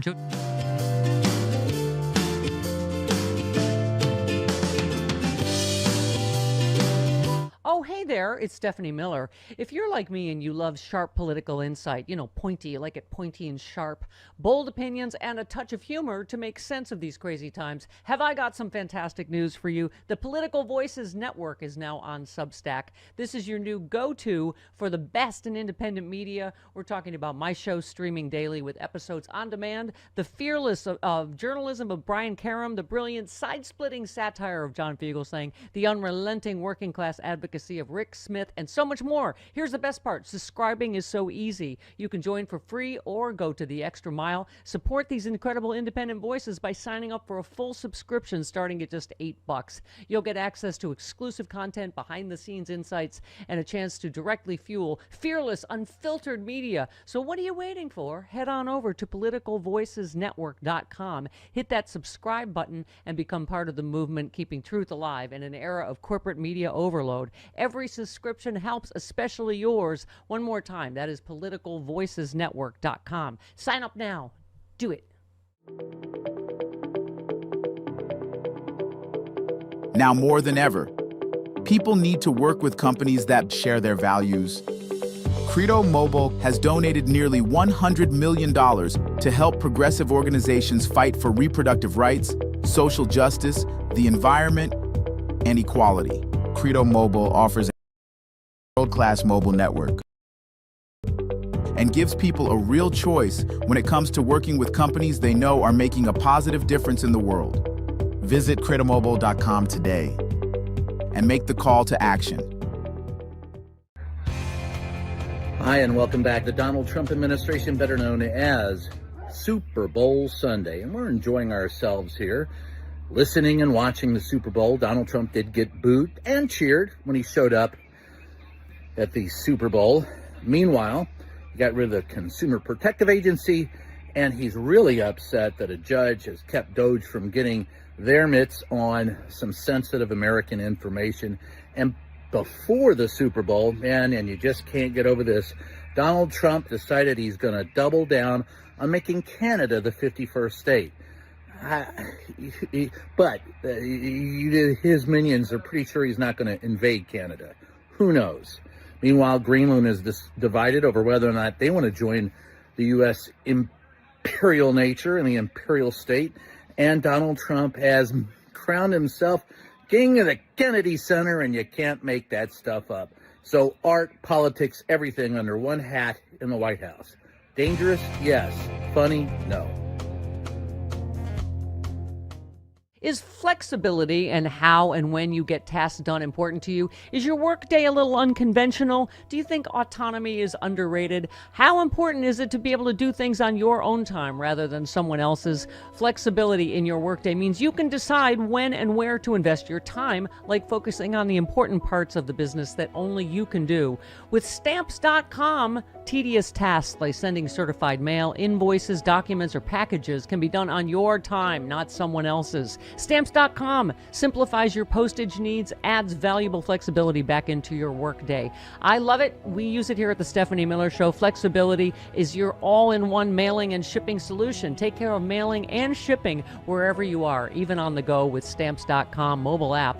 All you need is a computer and a printer. They even send you a free scale. Easily schedule package pickups through your Stamps.com dashboard. Automatically see your cheapest and fastest shipping options from different carriers.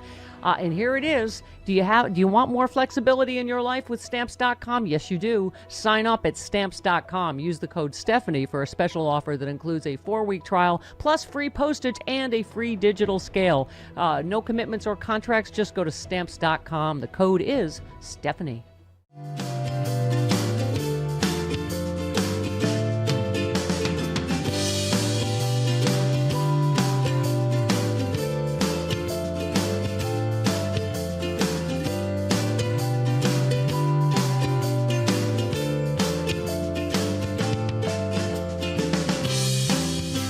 Law in Illinois. Now, maybe they put up with this kind of garbage in Florida, which is the home state of the head of the DOJ. But in Illinois, we have grit, we are tough, we are strong, and Donald Trump has no idea what he's up against when he attacks Illinois. Thank you, J.B. Pritzker. You know what? Our Heroes of Democracy segment is bleeding over. Oh, you know what? This is international version, an Australian member of parliament. Thank you. The United States is sliding into fascism under Donald Trump. And it is marginalised communities who are going to pay the price. President Trump is a disaster for humanity. He belongs behind bars, not in the Oval Office. I love it with the Australian accent. Yeah, fantastic. I agree, but I can't take him seriously. It sounds like he's going to put another shrimp on the Barbie. And Natalie Portman speaks for all of us about Donald Trump, and it now can be in our, shut up canon as well. Yeah. You shut the up and suck my. Okay, that's pretty much where we all are. Well, yeah, this particular moment in time. Okay.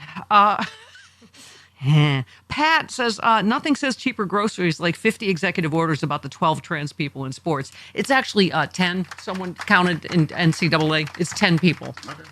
Just thought point that out just if you're interested in math. Okay. Okay.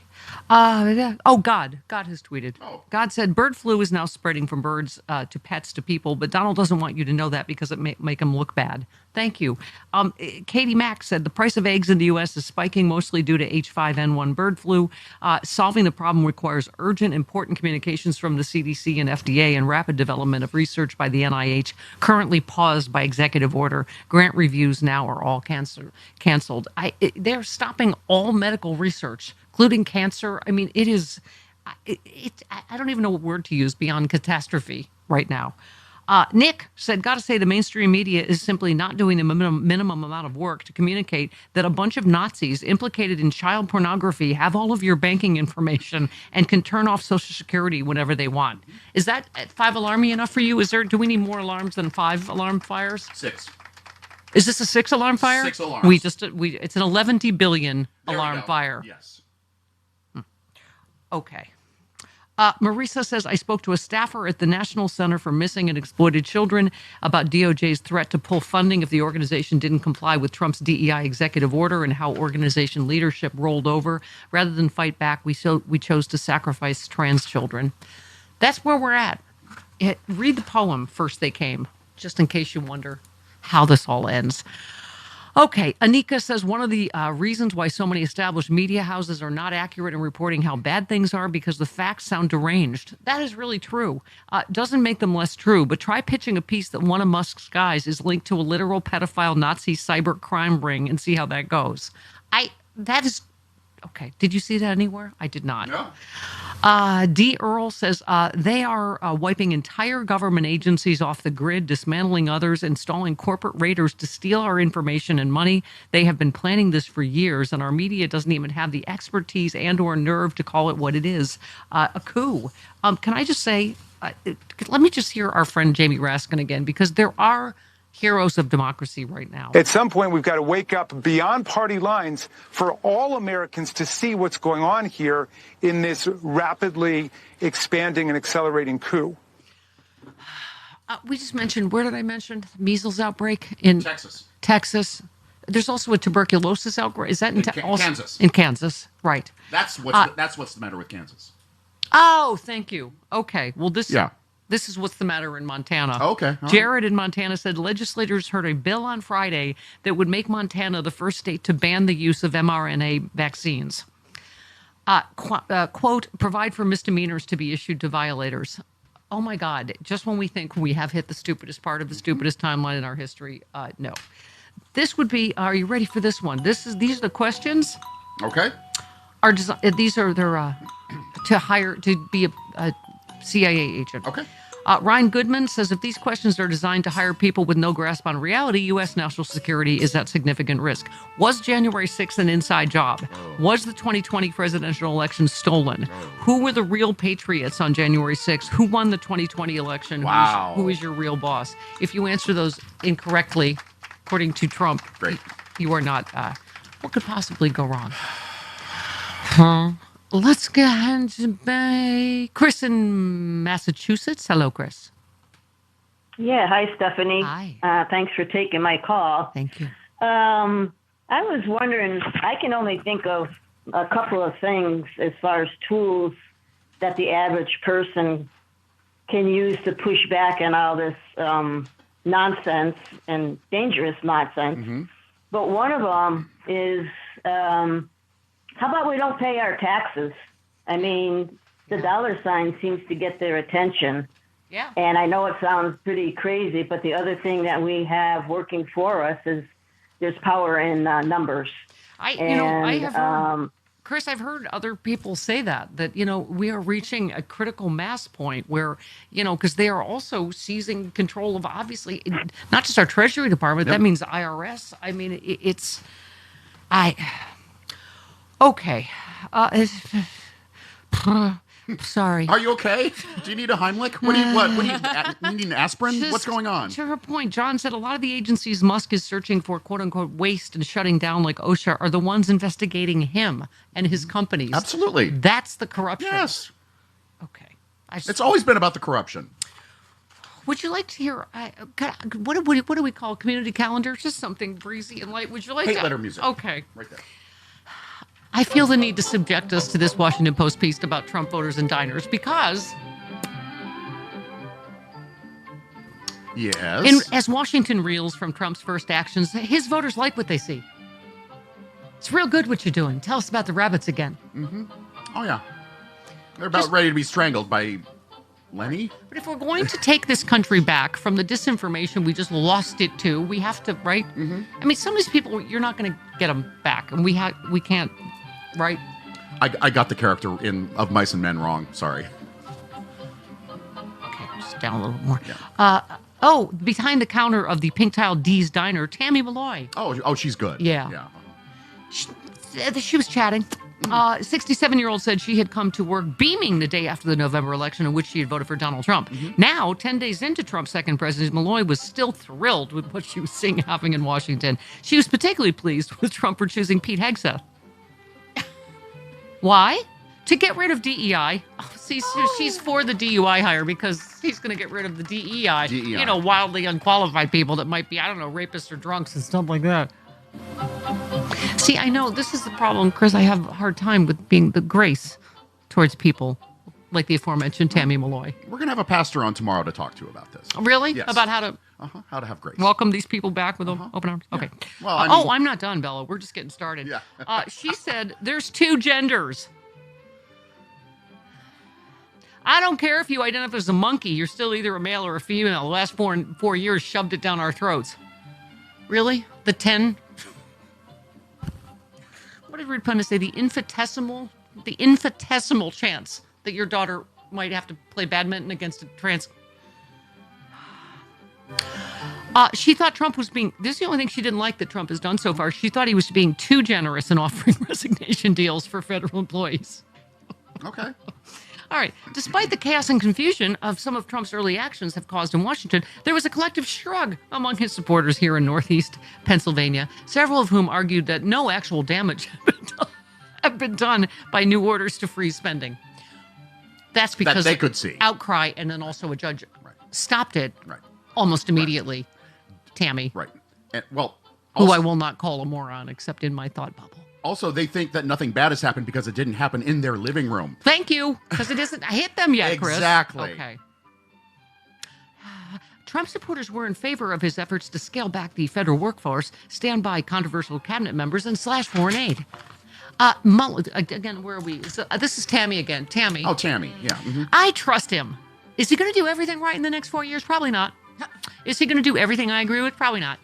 But he's going to do most of what I agree with, and I'll take it. Okay. Yay. Her fellow server at the diner. At the Dee's Diner? Yes. Pink tiled. Do they serve Dee's nuts? I don't know. Let's call and ask repeatedly. Okay. And if Mike Hunt is there. Yeah. What? Michael Hunt. And his last name is Hunt. Michael Hunt. What? Oh my God. Dee's nuts. Okay. Okay, fellow server. Please don't say that again. Lisa Barnett. Oh, and their boss, Dan McDemilier. Oh, okay. Tammy paid little attention to politics most of her adult life until Trump's 2016 run and has been a supporter of his and an avid Fox News viewer. Well, there's a shock. Mm-hmm. Ever since. She prays for him every night. Oh, that's sweet. See, she knows grace, yes, Stephanie. She knows good Christian values because she's for Donald Trump. Demelier, he's the boss. Dan, you know Dan. Oh, he's the D of D's nuts. Yeah, he's the D in D's Diner. Okay. Dan Demelier. Okay. 49, voted for Obama, Clinton, Hillary Clinton, and Joe Biden, but took a chance on Trump. Well, after his profits at his restaurant plummeted over the last few years, which obviously was Obama's fault. What? I'm just looking for change. You know who else is looking for change? German citizens. Okay. Yeah. Everybody, Hitler, too. Everybody says he can pull us out. Everybody does? Everybody does, Dan? I think anything was better than the last president. Oh, you mean Joe Biden, who left the best economy and lowest jobless rate in 50 years? Do they serve egg dishes? They may be affected by the egg. I wonder, Bella. The egg problem. I wonder how he feels about that. Lisa Barrett, the aforementioned, she's Tammy's co-worker. Let's don't lose the plot here, ladies and gentlemen. Yeah. Don't lose the thread of the story. All right, in this pink-tiled hellhole. She's 63 and has been a restaurant server. And a Democrat her entire life. But her son tells her that Trump's immigration initiatives are a positive thing. So you just did what your moron son said? Is that what you're telling me, Lisa? People have your their moron, incel, dude, bro, douchebag son. Ways of choosing who to vote for. Sometimes it's who their son tells them to. Demelier of D's Diner. Of D's Nuts. Said of Pete Hegseth, who cares if he's had 3 wives? Who cares if he drinks? Everyone drinks. Right, but we don't all have the nuclear codes, you see. And okay. Joe Granteed, that guy. He's good. Yeah. He said Trump's cutthroat approach to governing since taking office, panicked Washington bureaucrats be damned, was exactly right. He's doing exactly what he said he was going to do, said this is true. Joe.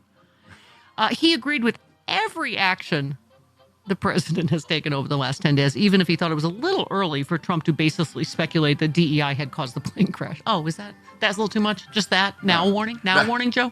That was a bridge too far, Stephanie. Oh, yeah. That was... he also, for Trump pardoning the January 6th defendants, he said, I was there. Oh, well, I'm glad they interviewed an insurrectionist in the diner to find out what they think about Trump's pardons. He said, explaining with a laugh that he's not that young anymore and he couldn't climb scaffolding or walls. Oh, I see. He was just too crickety to complete the insurrection, but he would have. He's one of the olds. So he's obviously just a normal voter at a diner. I'm sorry, Bella, I need more music even. Oh, here's my favorite. Are you ready? A man in a cherry red blazer. Oh, judge away. Oh my God, is he a used car salesman? I don't know. Sounds like it. He sat down with a fistful of candy. Well, on the conference table. He put it on the conference table in front of him and chimed in. I was pardoned. It's Frank Scavo, 61. He's the guy with the candy and the red jacket. He was pardoned. A cherry red jacket. How does the Washington Post think these are normal voters? They're insurrectionists that were pardoned, and they still like Trump. Huh? How do they manage to run into an insurrectionist? Thoughtful chin scratch. I don't know. This is what's happening to journalists because democracy dies in darkness. Well. Okay, so Scavo, he's the 61-year-old pardoned insurrectionist with the lollipops. He said, here's the other reason Trump won. He grabbed an off-brand miniature sucker from his pile of candy on the table. He said, you see the size of this lollipop? It used to be bigger. Oh, he's talking about Dum Dums. Yeah. Dum Dums versus Tootsie Pops. Because Dum Dums are tiny. He said the average consumer's like, we're done with this. Even for a small lollipop, this is too small. Dum-dums See, that guy in the red jacket, the insurrectionists gave up our democracy because lollipops were too small. And that's Joe Biden's fault. You're absolutely right. What? Dum-dums have always been small. Yes. They're like... Oh, were you talking about the guy or the sucker? Oh, I'm sorry. You weren't talking about the guy. They're like a quarter the size of a Tootsie Pop. Yeah. Or a Charms Blow Pop. Let him think that. Right, Let okay. Let him think it. It's that kind of thinking that gets Trump elected, though. He is a human blow pop. That is my point. They were not surprised that they hadn't seen prices fall.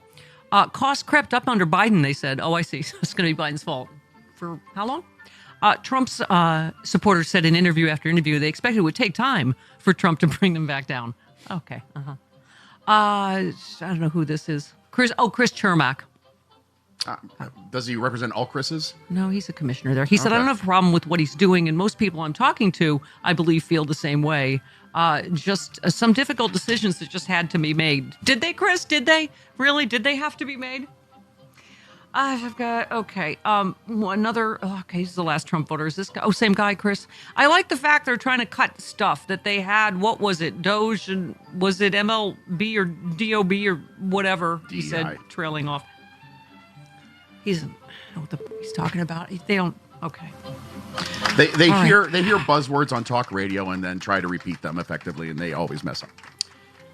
The chairman of the Democratic Party there said people like the brand he has sold them. It's his ability to hammer home a very simplistic message in a way that Democrats haven't. Okay. No, Bigger lollipops.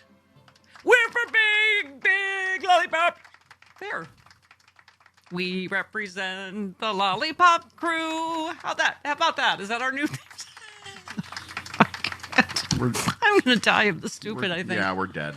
We're dying. We represent, that's our new slogan, Democrats. We represent the Lollipop Guild. We will give you full-size lollipops. Yeah. Mm-hmm. Yeah, not made by munchkins. That's our promise. I am so much dumber than when I started that article. 50 minutes. You're the one who sent that article to me. I did not send that to you. And it was long. I know. That's whose fault is that? Who let the Doge out? Who we represent? Do we have? Who let the Doge? Doge. I'm going to need to hear we represent the Lollipop Crew. I know we're late. We'll find it in a second. 51 minutes after the hour. Good morning, Carl Frisch. I am. Good morning, honey. I am so sorry. I saw your statement from the school board. The Fairfax County School Board is heartbroken to learn of the devastating loss of life in last night's aviation accident, including 3 of your students and 6 of your parents. How are you doing? How is everybody there doing? I don't know what else to ask. I mean, it's horrible. You first hear about it, and then you get more details, and you start learning about who the kids and families were, and it's been very hard on the students in the school communities who do these kids, very talented kids, and it's been very hard in an already difficult environment. A lot of families in Northern Virginia are really worried about their futures because apparently we don't really care about national security or keeping people safe from poisoned food or making sure that medicines are inspected or anything else that the federal government plays a pivotal role in anymore. And many of those workers live in Northern Virginia or, suburban Maryland. So it's been a very difficult couple weeks. Yeah. I mean, Carl, to your point, because, we both come from Republican families, you're right. Like this sort of idea started a long time ago that government's bad. And then they get in power and they prove it. I mean, that's they try to just take a wrecking ball to everything, as you say, that it keeps us safe, that regulates everything from air safety to, as you say, food safety to our national security. And I think we have never been more vulnerable on every front, don't you?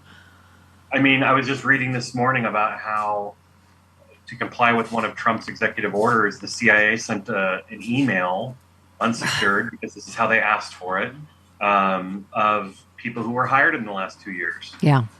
People might wonder what that's about. Well, they're looking to fire anybody who's not yet protected.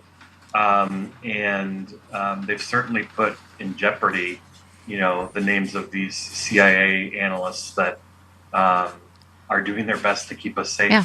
And I don't have a But Her Emails t-shirt, but I wish I did.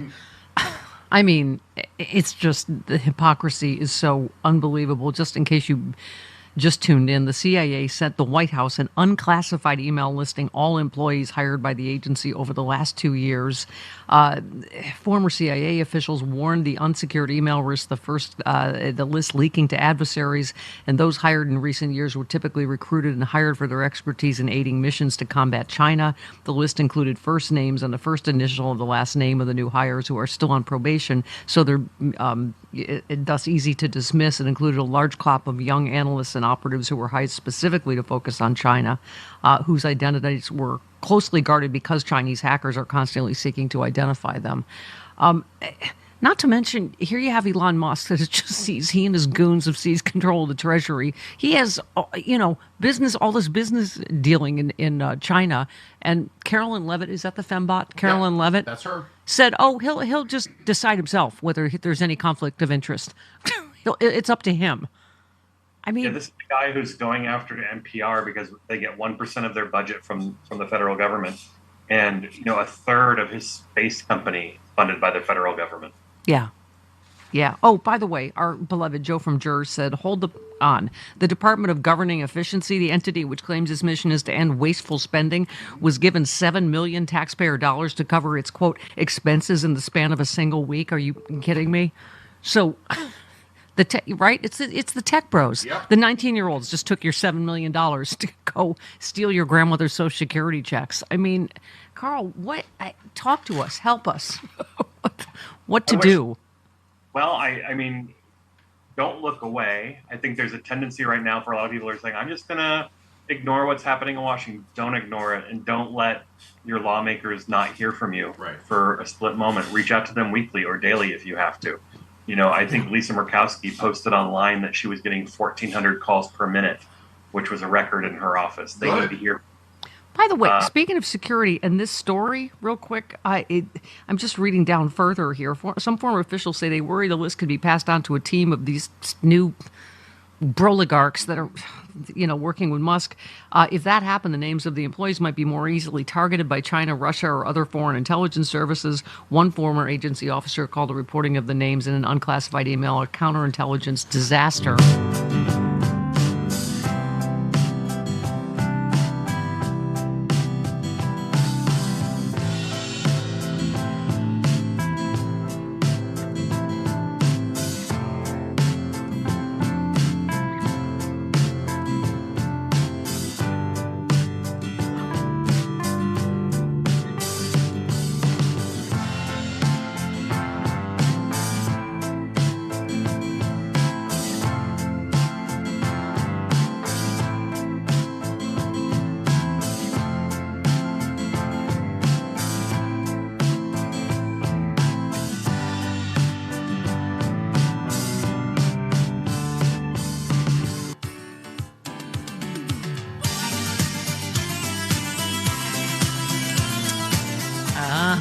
I know it was painful slogging through the Washington Post diner story about Trump voters, but I'm just saying we have discovered the key to taking back this country. And that is Frank Scavo, the 61-year-old wearing the red jacket who Trump pardoned on his first day. He was he was an insurrectionist, and he brought lollipops. Yeah. And he said, here's another reason Trump won. He said, you see the size of this lollipop? It used to be bigger. The average consumer's like, yeah, we're done with this. Even for a small lollipop, this is too small. This is our new slogan. Democrats, we represent the lollipop.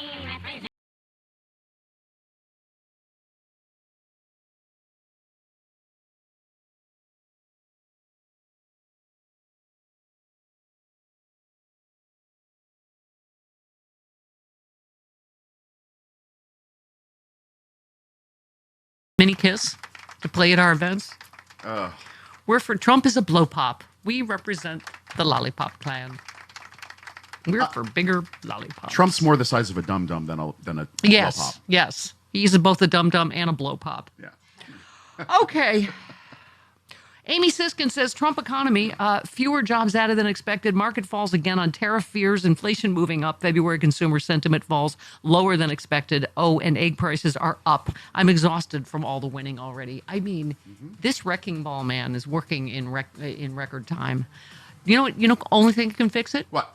Our beloved JoJo from Jers. She's good. Yeah. Next.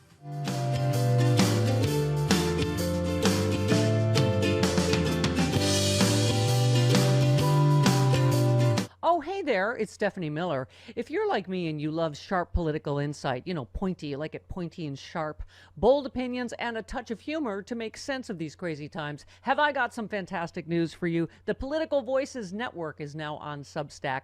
This is your new go-to for the best in independent media. We're talking about my show streaming daily with episodes on demand, the fearless of journalism of Brian Karem, the brilliant side-splitting satire of John Fugelsang, the unrelenting working class advocacy of Rick Smith, and so much more. Here's the best part. Subscribing is so easy. You can join for free or go to the extra mile. Support these incredible independent voices by signing up for a full subscription starting at just $8. You'll get access to exclusive content, behind-the-scenes insights, and a chance to directly fuel fearless, unfiltered media. So what are you waiting for? Head on over to politicalvoicesnetwork.com. Hit that subscribe button and become part of the movement keeping truth alive in an era of corporate media overload. Every subscription helps, especially yours. One more time, that is politicalvoicesnetwork.com. Sign up now. Do it. Bob, it's good to see you. Welcome back to midweek 2. How you doing? How you holding up? Pretty good. You know what? All in all, I think it was a decent day. I mean, I don't know. I don't want to go out on a limb with that, but I feel like this was a bad day for Donald Trump. And if it's a bad day for Donald Trump, it's a good day for democracy. It's a good day for me. It's a good day for everybody.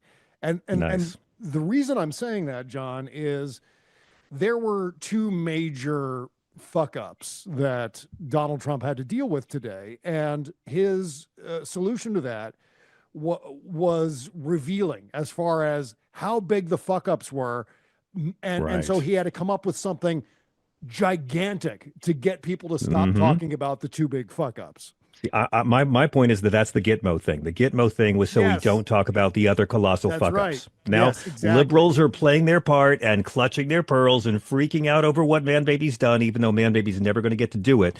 Yeah. So we're not talking about these other cock-ups that he's perpetrated and has been smacked down for. Yeah. And to be clear, the two big fuck-ups were obviously the spending freeze got blocked in court, and then the way the White House handled it was absolutely ridiculous and incompetent and in keeping with everything that we've seen from Donald Trump and the people around Donald Trump. And then the other thing was, of course, the RFK hearings, which were just an and by the way, don't leave out the fact that if another judge slapped down his birthright citizenship bullshit just last week, and he and Elon's new government buyout of federal workers is completely unfunded and illegal. So there's a lot of humiliation going on in the same day. Oh, yeah. And that's all. Yeah. As you said, it's all happening at once. And so in order to compensate for that, he had to wheel out. It was just unbelievable that he had to go to Guantanamo, the detention camp at Guantanamo, the concentration camp at Guantanamo. And the reason I know that was bullshit to an extent was because he hasn't signed an executive order yet. This was something he just blurted in the moment as a way to get people to stop talking about the other things. And so there was no plan in place. We don't know. Experts have been saying there aren't 30,000 beds at Guantanamo. There's not room for 30,000 people at Guantanamo. There are no details. Is he going to send children there? Is it going to be migrants who commit serious crimes inside the United States, or just any migrants? How long are they going to be there? Are they going to have access to legal counsel? And why even ask? Why even ask? Since it's never going to happen. This is it. This is the mouth shoots out the tennis balls, and the media is the dog that has to chase down every single one, down every river and valley the tennis ball goes to. And in reality, by the time the media catches that tennis ball and proves it's bullshit, there will have been 40 more tennis balls vomited from his machine-like mouth. Oh yeah. And I wonder, John, if there's a list of things that they can go to distract people from all of their various incompetent fuck-ups and so on. And Guantanamo would probably be on that list. Certainly it is on the list because we saw it today get wheeled out. But I wonder, like, I was thinking of that movie Vice about Dick Cheney with Christian Bale and how they were contemplating doing a puppet show with their penises on the White House lawn. I'm just wondering if that's maybe on the list. Like, at some point, Donald Trump's going to put on a puppet show with his penis, and that's going to get people to stop talking about God only knows what's next coming from these incompetent morons. I mean, I'm still convinced before this is over, we will see video of his dick. He'll be the first president whose dick we see. Bill Maher said that like years ago that we'll see a president's dick. I'm sure it'll be his. And I'm sure there's foreign rulers that already have those digital images in their possession. Can I ask you about Bobby Kennedy, Bob? Because I think that's the real big distraction of the day. I have this crazy theory, which is that Donald Trump has already gotten all the value out of RFK he's ever going to need and doesn't need him anymore. So he doesn't really have to care what happens, and he will brush the dirt off his shoulder like it's Matt Gaetz. Those Democrats had RFK for lunch today. And I want to know your thoughts. I want to play a little bit, but I want to get your thoughts before we share some. Well, I want to caution everybody when it comes to RFK Jr., and this especially goes to if there are any members of Congress, any members of the Senate listening to this show right now. When RFK Jr. backpedals and says, I'm okay with vaccines, I don't have any problem with vaccines, watch the weasel words there, because RFK Jr. may say he's okay with vaccines, but what he's not okay with are vaccine mandates. That's the key word there, mandates. For example, the polio vaccine mandate, which, by the way, is a mandate that's on the books in all 50 states, irrespective and of that's whether why they it should voted be for that's Donald why it Trump should or be not. voluntary, Bob. Every kid should be able to have the chance to take their chance with polio. Why not? Right. Come on now. Yeah. But I mean, all 50 states have a polio vaccine mandate, right? And that's the sort of thing that I think certainly Donald Trump is opposed to. I know that RFK Jr. is opposed to. In fact, he's opposed to vaccines as well, but he's trying to wiggle out of that because he wants this gig. In fact, exactly. during the confirmation hearings, he kept referring to his boss, Donald Trump. And he's not his boss It would be yet, amazing, by the way.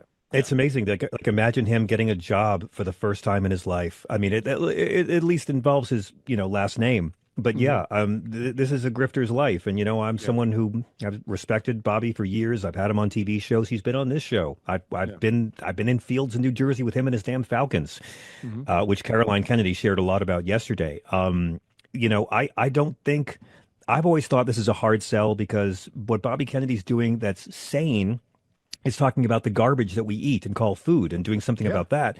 And that these Republicans are all bought off by big agriculture, and they don't want to hear the words more regulation to keep people healthier. So to me, that's all been a ruse. There's no way the Republican Party can ever sign on. But give it a listen. Here's Michael Bennett, who's one of my favorites. I love Michael Bennett. And not just because he sounds like if Jimmy Stewart played Mr. Mackey from South Park. Give just about a minute of this, of Michael Bennett really showing more Democrats how it's done.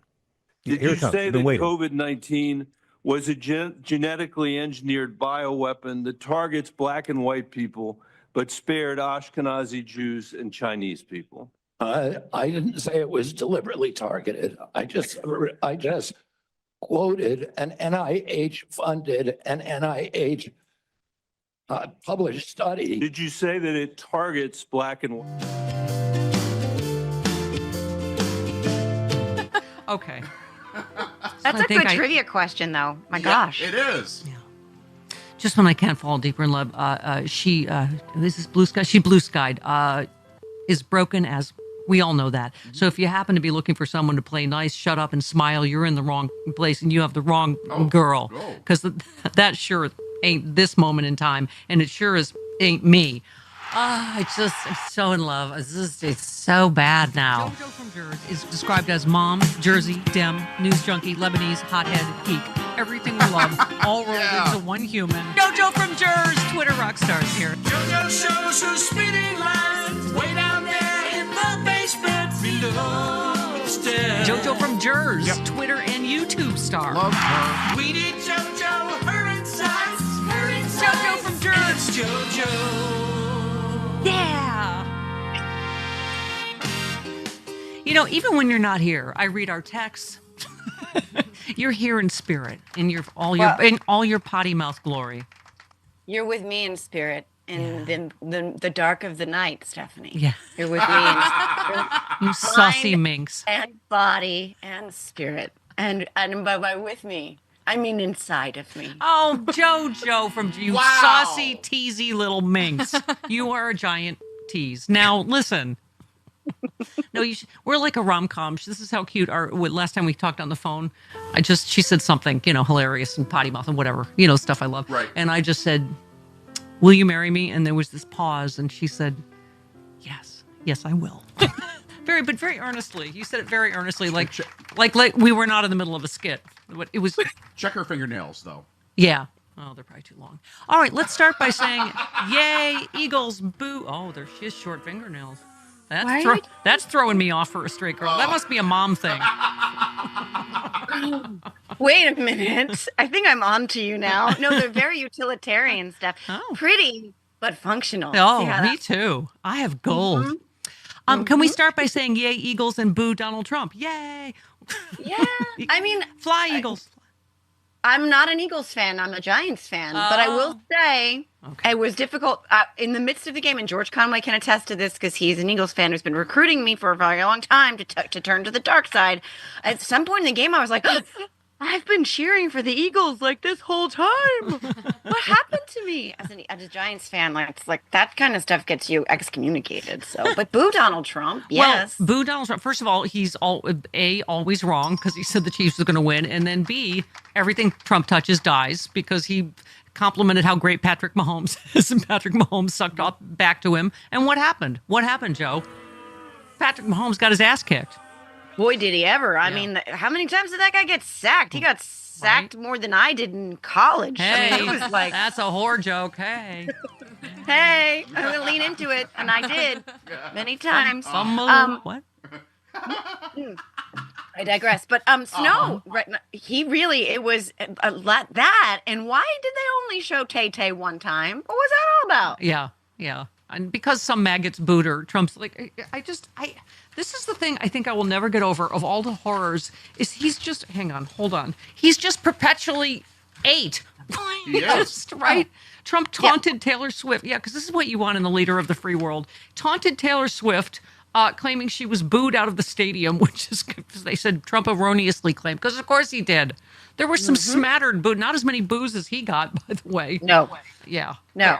Yeah, I mean, and nothing says presidential, like waking up in the middle of the night and being like, no greater failure than Taylor Swift. It's like so petulant and sad. Assistant President Poopy Pants needs to stop. Do you remember he tweeted that? I hate Taylor Swift. Yeah. Oh my God. Okay. But Travis didn't have her back, which I gotta say, was really disappointing. Because he was asked, how he felt about the president being at the game before the game, and he was like, "Oh, I'm honored to have." I'm paraphrasing any president there, and I was like, "Oh, he didn't get laid last night." Yeah. No. Oh no. Ooh, big loser. Andy said something nice about Trump. No. Tay-Tay's like, I'm gonna shake that off, but not tonight. He had to shake it off alone. Yeah. That was a masturbation joke, ladies and gentlemen. Your code is so hard to break. Master who? It's your whore Da Vinci Code. It's like a Horde decoder ring. Yeah, you got my Horde decoder ring, Steph. It's in my Cracker Jacks. What do I mean by that? I have no idea. What are you talking about? I don't know. We just talk like, you know. I don't know, war but you code. are definitely the prize at the bottom of the box. We are definitely, we are those two girls, like everyone in the lunchroom is just like, will never sit anywhere near us because we're so clicky. We don't even understand our own click. We don't even. Remember the health films they would show? I was the kid in the back of the class making, you know, like all the jokes, right? Like, yeah, all the jokes. Yeah, That's us stuff. in Catholic school, they did a film strip about crab legs. And the teacher said they swing hair to hair, and I was like, Geronimo! And that got the biggest laugh, and that's probably when I became a comedian and also got detention. Your joke about crabs. Yeah. Okay. Geronimo, you're swinging from pube to pube. Okay.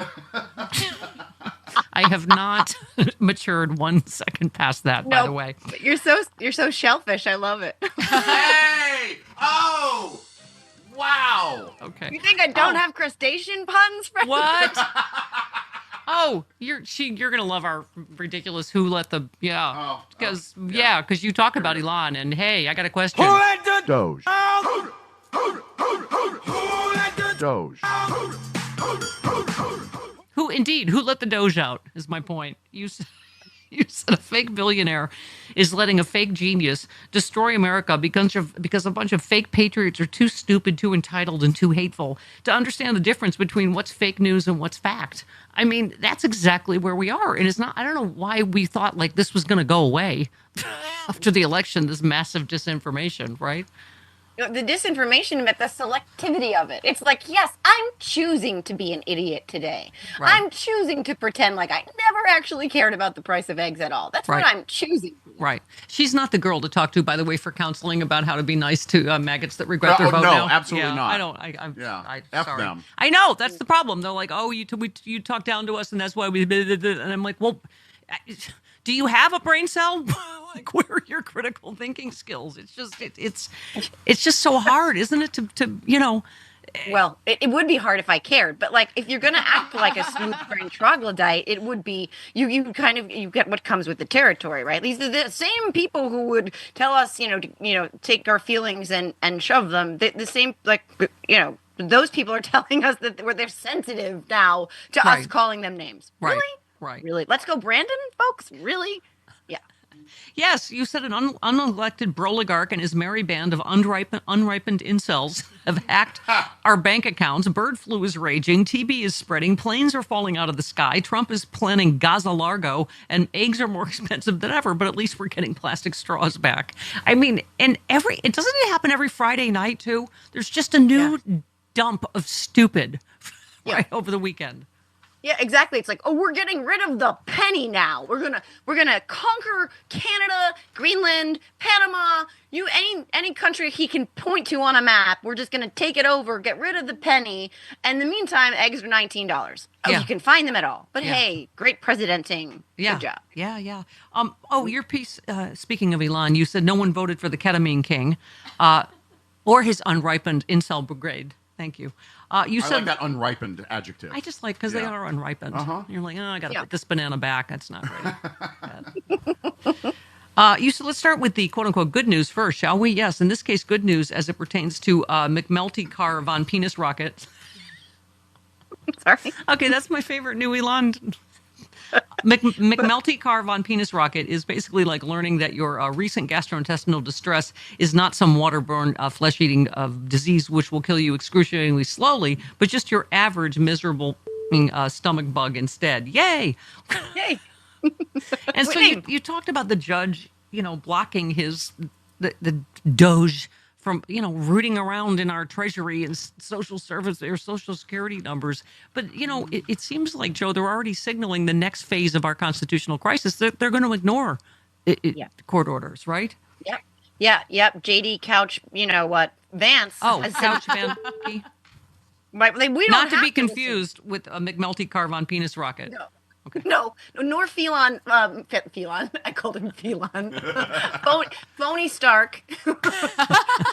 Yeah, Tony Stark and his Doge bags. That's what the Doge bag, the vision of Doge bags. But no, that's like my new name. No, I mean, it's endless torture stuff. It's endless torture, and the next step we already knew this was coming. Like what I keep asking every law professor or scholar I know is, okay, what happens when and if they're like, I don't really have to listen to the courts. And everyone else is like, well, that's a constitutional crisis. And it's like, I think we're there, friends. But then what? The then what of this?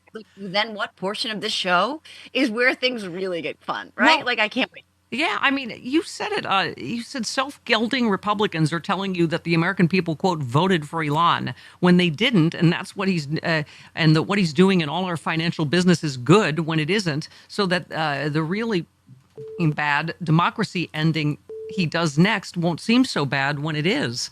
I mean, they will defend the indefensible every day. But I mean, the good news, Joe, is the first polling coming out is showing Americans do not want him to have this much. I think I read 20% of Americans want Elon Musk to have this much influence.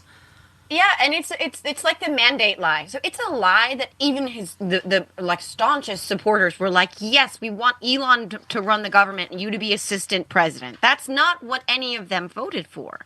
But because remember, he was like, it was going to be an advisory committee on efficiency and government spending. And instead, it's like he's all up in our business like we walked by him at a tennis match in a short skirt. That's what's happening, folks. Like that's I mean, who we are. Again, maybe him bouncing around behind Trump on stage like a psychotic jumping bean should have given you some clue that, yes, he's going to be involved. He's the billionaire that bought this election for Trump, But yeah. No one spends $1 bazillion and doesn't expect anything in return. I mean, he has an office in the West Wing, right? Like, is that like that's where we're at? Yeah. Also, bought that because I just bought a ticket to go fly see my sister next month. You said, don't worry, the reality TV show star, Secretary of Hot Tub Sexportation is... That'd be Sean Duffy, is handing the FAA's aviation system over to the exploding penis rocket, car imploding ketamine king, and his merry band of unripened incels. This is fine. Everything is fine. That's what I mean. Seriously, did they think that was like people are like, oh yeah, they're fixing the FAA. Don't worry about it. 20-year-olds, they got it. I mean, it was going to make us feel better.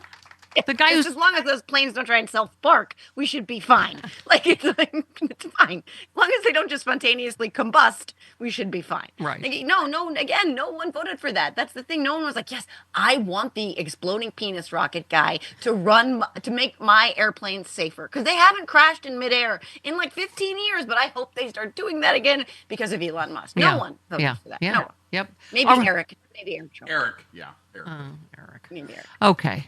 Does anyone ever say it with a tone different than that? Just, Eric. Oh, Eric. He's Why? Like, why do they say that? Why, Dad? Why? Hot dogs? Hot dogs? Always. So his face is always giving me hot dogs. 20 minutes after the hour. This portion of the show brought to you by Dr. Doom. Have there been any studies if you are exposed to constant stupidity? Does it in fact make you stupider?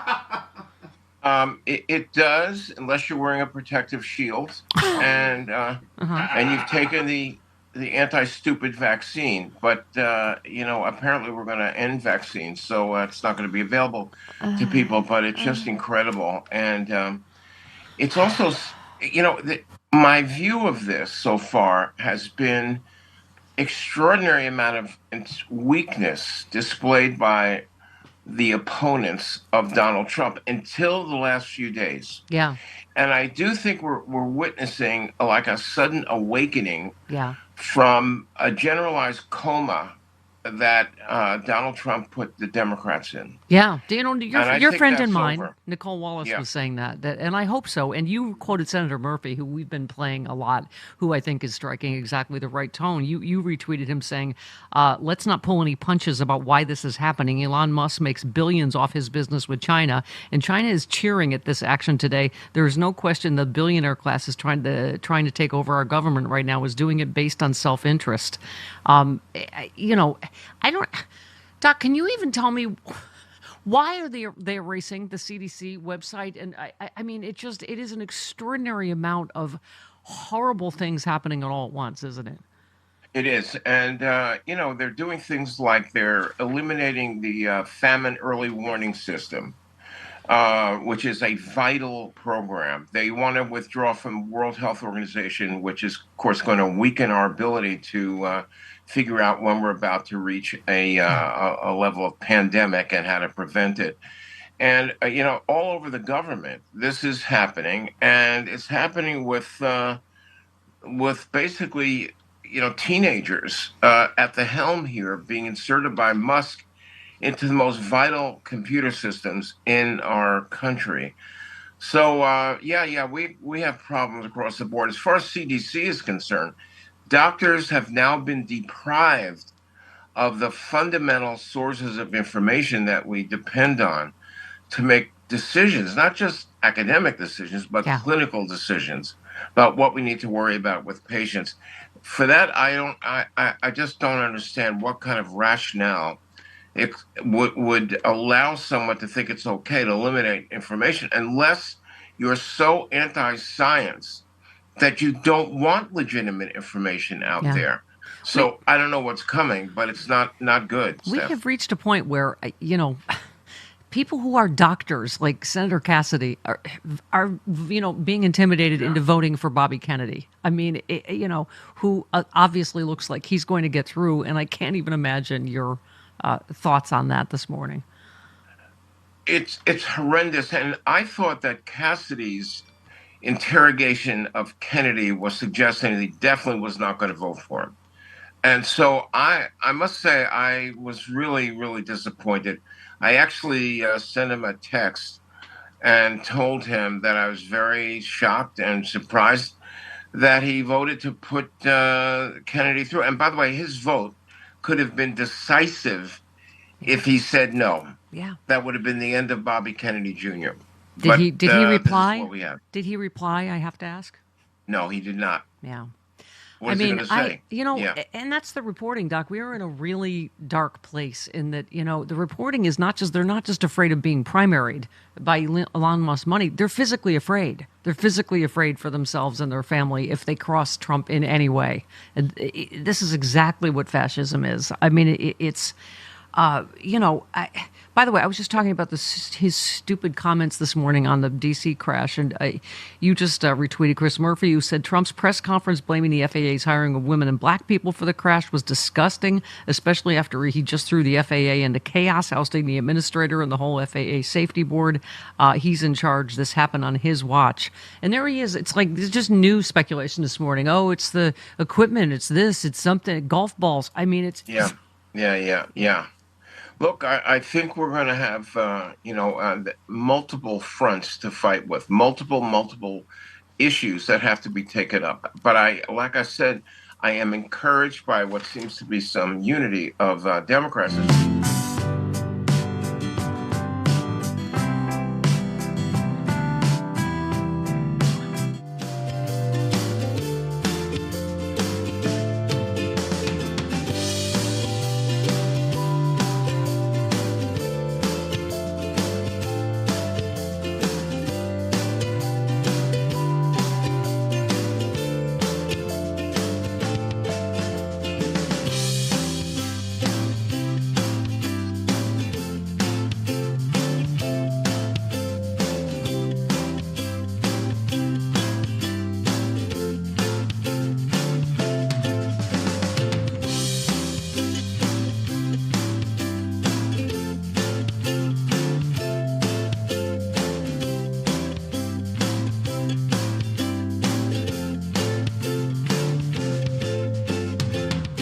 Taylor Swift nostalgia music, and we just realized that she was getting her period when we were losing ours. So that's where she was entering puberty as we were exiting. Yeah.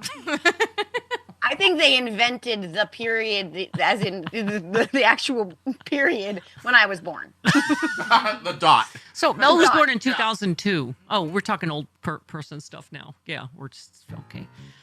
So she was born in 2002, so she missed 2001. And you said you feel like you missed like a lot of significant but news. And I'm like, yeah. it's like potato chips. We'll make more. Yeah, we're making up for it now.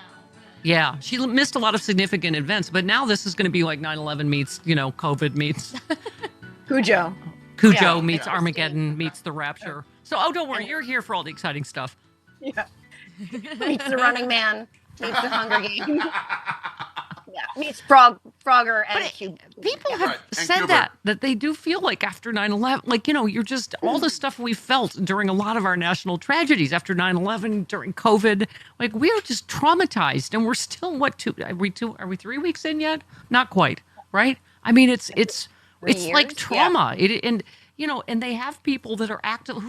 I can't remember which psychopath was like, it's the new OMB director that said he wants the federal workforce to be traumatized. I want to traumatize. It's like they're doing this on purpose, right? Oh, 1,000%, right? Yeah, and it's Vought, right? Is his name Vought, that guy? Yeah. He's evil incarnate, and I will say this, and I said this on another show that was not as fun as this and felt like the makings of a Saw franchise movie. I turned that show down too. They were like, when can't you do it? I'm like, whenever this is, I can't do it. Yeah. I'm busy. Yes. That's my appointment with my eyelash cleaner. That's what it is. That's when I pour hot coffee into my, so I can do that then. Yeah. Sorry, go ahead. What were you saying? About Saw movies? Oh, she froze. Look how pretty she is frozen. Okay. Uh-oh. All right. Huh? Okay. Well, we'll wait. We will wait for her to unfreeze. Okay. We were John said a lot of the agencies Musk is searching for waste and shutting down, like OSHA. We were saying this earlier, Chris. He's the corruption. They're investigating him. Right. Joe, are you back? Oh, no, now she's frozen in an entirely different position. Yeah, she changed positions. Okay.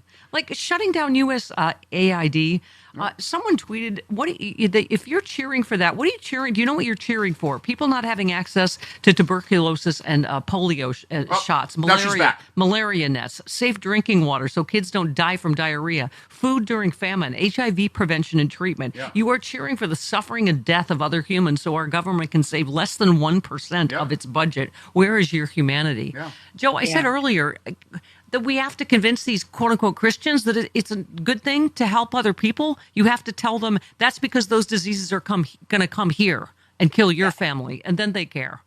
Then they care, and that's exactly what it is. It's like, oh, that's mighty Christian of you, to defund these diseases that because you think that some kind of coastline and ocean is going to keep them from coming here. But we're talking about someone who is so wealthy, Steph, that he could have ended world hunger, but instead he's decided to make the world's hungrier. Yeah. You know what I mean? Thanks. FST.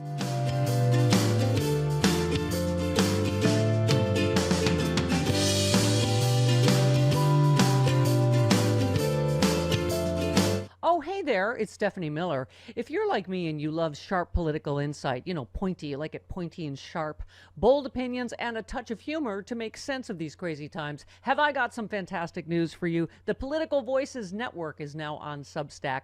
This is your new go-to for the best in independent media. We're talking about my show streaming daily with episodes on demand, the fearless of journalism of Brian Karem, the brilliant side-splitting satire of John Fugelsang, the unrelenting working class advocacy of Rick Smith, and so much more. Here's the best part. Subscribing is so easy. You can join for free or go to the extra mile. Support these incredible independent voices by signing up for a full subscription starting at just $8. You'll get access to exclusive content, behind-the-scenes insights, and a chance to directly fuel fearless, unfiltered media. So what are you waiting for? Head on over to politicalvoicesnetwork.com. Hit that subscribe button and become part of the movement keeping truth alive in an era of corporate media overload. Every subscription helps, especially yours. One more time, that is politicalvoicesnetwork.com. Sign up now. Do it.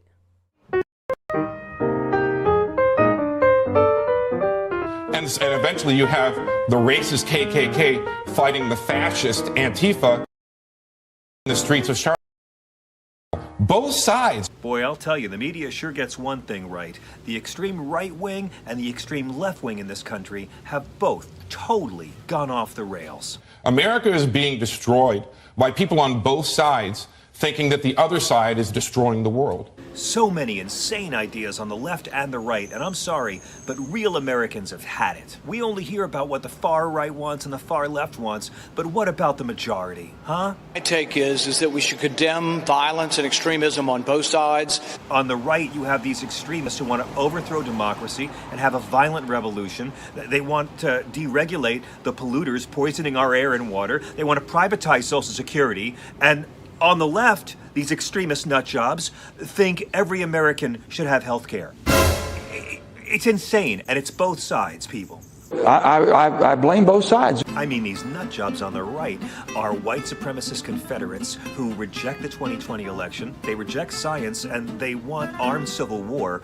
And these extremist nut jobs on the left think women should have control over what happens to their own bodies. I mean, hello, is this the America we know? What? This is what Andrew Yang warned us about, guys. Quit drinking that Kool-Aid, because we're hearing it from both sides, the extreme right and the extreme left, and they have the microphone.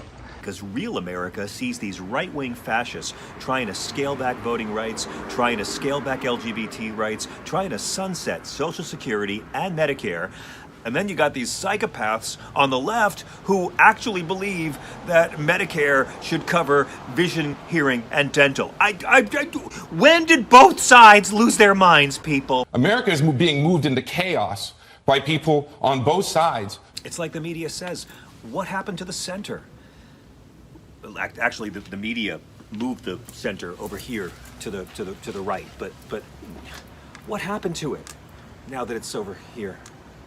Both sides don't want to put women in jail for abortion. Both sides don't play dumb about police brutality. Both sides don't want to do nothing about student loan debt. Both sides don't want to play dumb about the climate crisis. Both sides don't want to save white supremacist Confederate symbols. Both sides don't want to decriminalize weed. Both sides don't pretend that Donald Trump's spreading a racist smear for years that the first black president wasn't really born here and isn't really one of us, isn't racist. Both sides don't want to make it easier for 21-year-old males to get their hands on weapons designed to kill lots of humans really fast.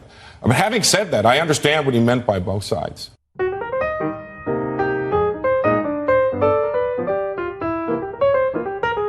Thanks for watching. Please subscribe for more. Give us a like, give us a good review, and subscribe to the John Fugelsang podcast, too.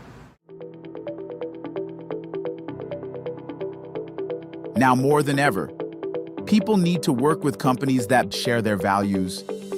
Credo Mobile has donated nearly $100 million to help progressive organizations fight for reproductive rights, social justice, the environment, and equality. Credo Mobile offers a world-class mobile network and gives people a real choice when it comes to working with companies they know are making a positive difference in the world.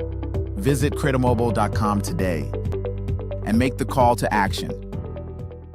Information on their health care and everything else should be making it available to Doge under any circumstances. And I don't think people understand what kind of data they're getting. They know when people have a colonoscopy. That's not somebody else's business. So I think everybody is putting everything on the table. And I think it's really important that every member of Congress understand how their district is being impacted. Yeah, for anyone that says, what's up your ass, the fact that Musk and the Doge boys know, the Doge bags, as you say, right?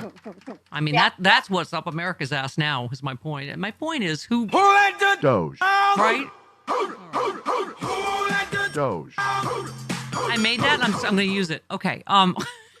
But yeah, these are like, aren't these supposed to be the small government, like privacy people? That, I mean, I can't imagine anyone's okay with them having all of our personal data. Yeah, no, I mean, this is the small, like you said, the smaller government folks. Now they wanted the South African jumping bean all up in their backsides. You Right, know, up your ass.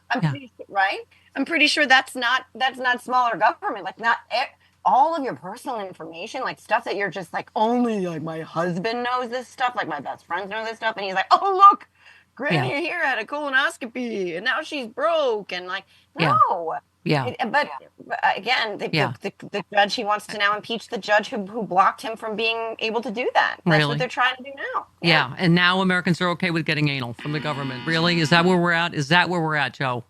Well, if you're going to have two daddies, it kind of comes with the territory, There you right? go. I mean, they're going to be the meat in some There you go. Elon Donnie sandwich, that's for sure. Nobody asked for that. You were the first one that said it last week. Hold the F on. Department of Government Efficiency, the entity that claims its mission is to end wasteful spending, was given $7 million taxpayer dollars to cover quote-unquote expenses in a single week.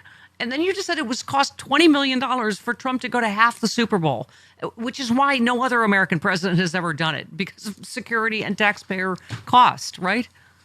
Right, but you know what? Funding childhood cancer research is a bridge too far, America. Yes, we can fly Assistant President Poopy Pants around the world so we can piss off Taylor Swift and get booed by everybody at home. So we can all collectively give him the finger to the tune of $20 million. But sorry, kids, you're on your own. Yeah. Great. By the way, Kevin threaded 2 black quarterbacks are facing off in a black city with an all-black halftime entertainment, yet the end racism end zone message had to be erased because the first president to attend a Super Bowl was a racist. Is that the size of it? Yes.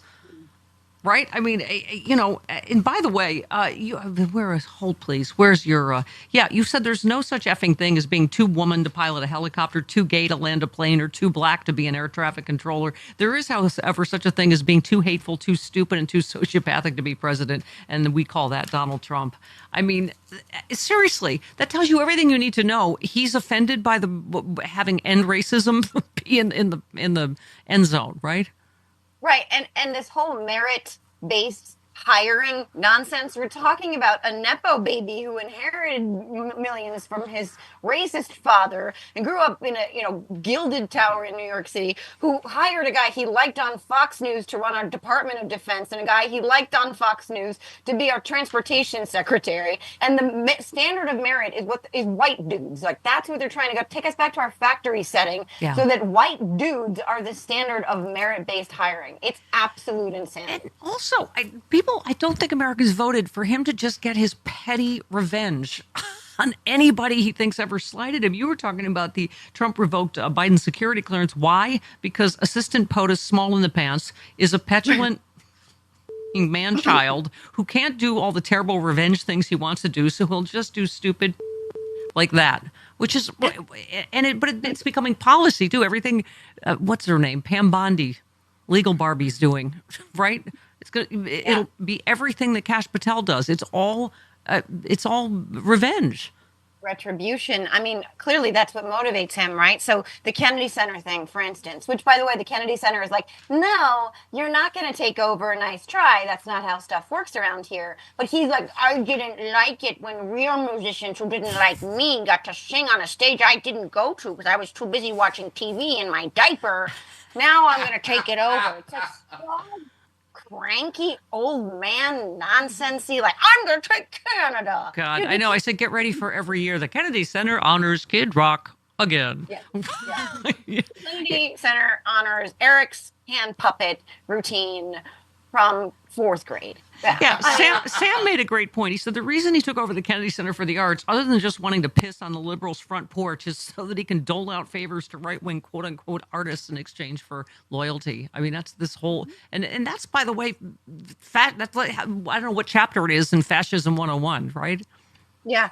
I mean, where they're going to have, like, Annie Get Your Gun as interpreted by Marjorie Taylor Greene live, shoot them up on stage, like the homosexual, like, soft spoken word with Marjorie Taylor Greene, and then Bobert's going to do some, like, Beetlejuice interpretation with, again, hand puppets.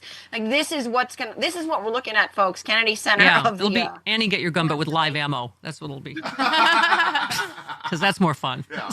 Yeah. But, in terms of our next phase of our constitutional crisis, you said, you also blue-skied. It's not an expression to say that Donald Trump can't run again. He can't run again. I mean, but the fact that they're already starting to float that tells you where we are, right? I mean, again, people are like, oh, you can't jump at all the bait that Trump puts out there, right? Like, some of the things you just have to let go because they're just trying to distract you. And it's like, this is a guy who said he wasn't going to accept the results of an election he lost, folks. And what did he do? He didn't accept the results of the election he lost. And now where are we?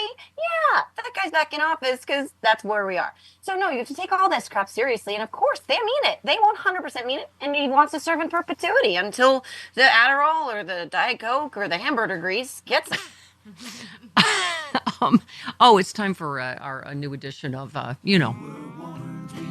to tell you, you were warned, you dummy twits. You were warned, we tried to tell you. You were warned, now deal with it. Martin says, so Latinos feel, quote unquote, devastated and abandoned by Trump? Yeah. Well, guess there was absolutely no way you could have known that he would turn on you. I get it. This is also surprising. I mean, there's just no way no one could have predicted he'd do the exact same thing he did the last time he was elected. Am I right? I mean, I know you've talked about, because I was hoping that it said lesbianese, but it's Lebanese. You're Lebanese, as we discussed last time. But you were saying that, all these stories out of Dearborn about Arab Americans, like, what? I thought he would help Palestinians. What were you basing that on? Right? I mean, yes, I am Lebanese, but that's below the knees. I'm lesbianese above the knees. Hey.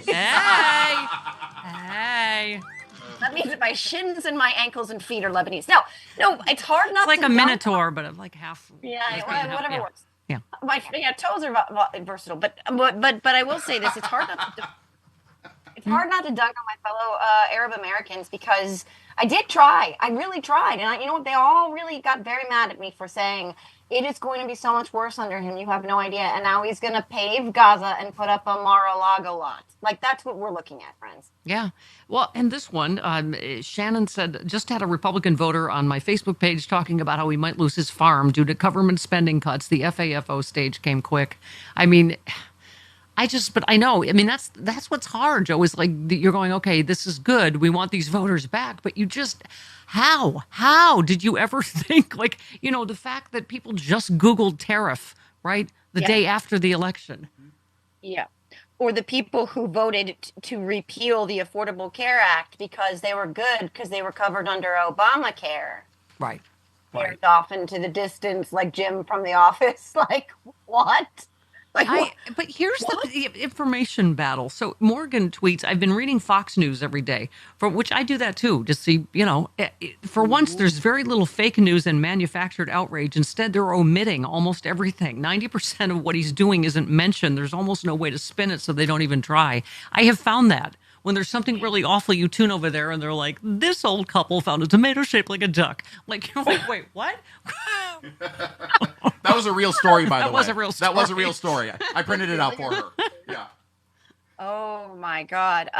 Yes, Steph. I accidentally asked my smart device to tune into something, and she gave me WABC, like a local ABC, and I was like, oh, this is interesting. And it was like, good morning, New York. I woke up this morning so excited because Donald J. Trump is president. And it was just like, okay, and what about the news? And no news, nothing. We're just not gonna. Oh, and it's the greatest feeling ever. And I'm like, okay, no news, nothing, no factual stuff. Okay, awesome, great, I love it.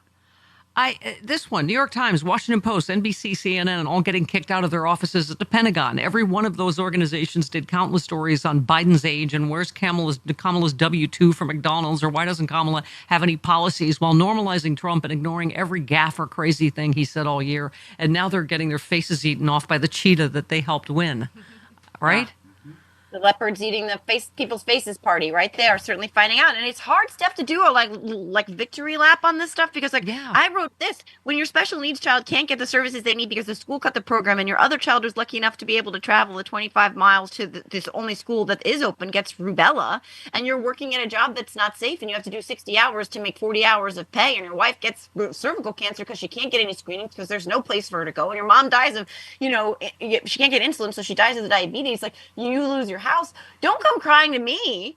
I'm just going to be like, hey, by the way, eggs cost $20. Yeah, and here's again our mission, Joe. I mean, Kevy posted, withholding your vote from Democrats doesn't teach Democrats there are consequences for their behavior. It teaches Republicans there are no consequences for their behavior. I mean, because, and again, I'm hoping we survive to midterms, but there will be midterms, presumably.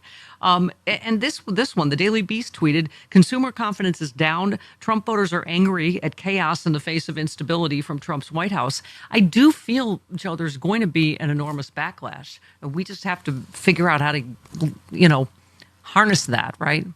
Yeah, we have to ride the wrecking ball like Miley Cyrus, right? Like that's kind of what we need to do, because that's where we're at. Because that wrecking ball is going to be doing some damage, and we have to survive it so that we can be like, hey guys, see all this rubble? Yeah, they did that. Like those people who were punching themselves in the, you know what, the Republicans over there who basically said like a check on the executive, but why? Like they all need to go, and a whole lot of Democrats need to go too, because we need a new slate here. Yeah, I mean, and also, this was a source familiar with Trump's thinking said the president's getting angry. More people aren't being deported. Arrests and deportations of undocumented people are lower than what the president promised, and it's driving him nuts. As we were saying, he's not deporting any more people than Biden did. It's just dumber and bigger and meaner and louder. And with Dr. Phil. Yeah, and now with Al, and now with more Dr. Phil. Yeah, so someone else tweeted, remember how during the campaign they said Aurora, Colorado was a war zone because it was overrun by migrant crime? Well, 400 ICE agents were sent there this week and they only made one arrest. I mean, that's what's happening. It's a big, dumb reality show, right? Where they're... Right. Yeah.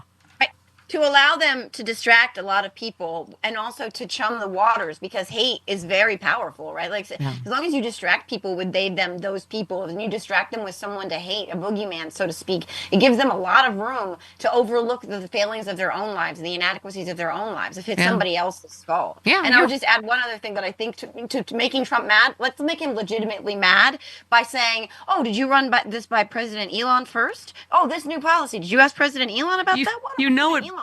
You know it bothers him. The Time magazine cover with Elon behind the Oval Office desk. They asked him about it. He's like, "Oh, is Time magazine still in the business?" You know when he gets all bag of D's like that it bothers him. Meanwhile, he ate the entire magazine while sitting on the toilet that day, crying, like just chewing page after page. And can I do one last one? Just because it is impossible, isn't it, Joe, for any of us to cover everything.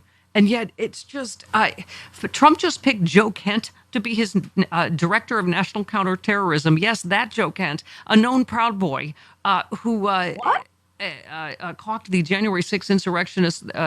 He called them political prisoners. Apparently, he's now in charge of keeping tabs on terrorists while proudly waving the flag of white nationalism. It's almost like qualifications are optimal at this point. Hell, Robert F. Kennedy Jr. is out there claiming diseases are fake. I hate this timeline. I mean, it's just, some stuff you have to fact check because you're like, no, what? That can't be, huh? Yeah. I mean, at this point, it's almost like rubber stamping things to say it's Orwellian. But war is peace, freedom is slavery, ignorance is strength. Right? That's where we are now. Like we have a rapist felon at the helm of our country. So everything else that just follows suit. That national prayer breakfast, right? He's like, the Democrats don't believe in God. They're against God, and also we're going to take over Gaza. I'd like to be remembered as a uniter and a peace president. What? The cognitive dissonance just made my. Meanwhile, he would have deported Jesus. Yeah. Jesus would be in Guantanamo. Yeah. Weak, long hair, hippie. Okay. All right. We have my strawberries now. 49 minutes after the hour. Wow. Hi, Dana. Hi. Good morning, everybody. Is it? But is it? Is it, Dana? Is it? I'm sorry. Morning, everybody. Yeah, morning. Yeah. I just, it's hard not to just... This is an awful party. I'm sorry, made up of awful people. Democrats, at least, are trying. They unveiled this legislation, which, in response to an illegal effort by Trump and his allies to unilaterally dismantle federal agencies. Republicans position the administration's actions as an above-board review of how certain agencies spend government cash. That is not what they're doing. The Stop the Steal Act. See what they did there? Yeah. Would, among other things, deny special government employees access to sensitive agency information. The measure would also block access to such information from anyone with conflicts of interest or lack of appropriate clearance. I mean, the fact that the White House, what's her fembot name again? Caroline Leavitt. It's just saying, oh, Elon Musk he'll let us know if there's any conflict.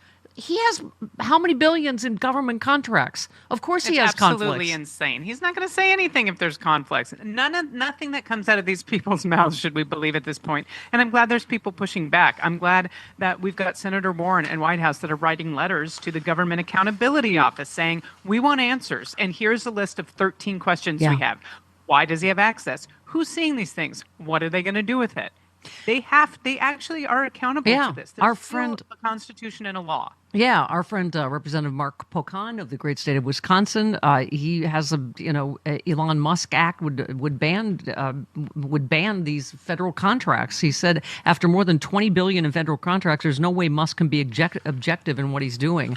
I mean, apparently getting rid of waste doesn't involve SpaceX or Tesla contracts, the government subsidies, does it? Not.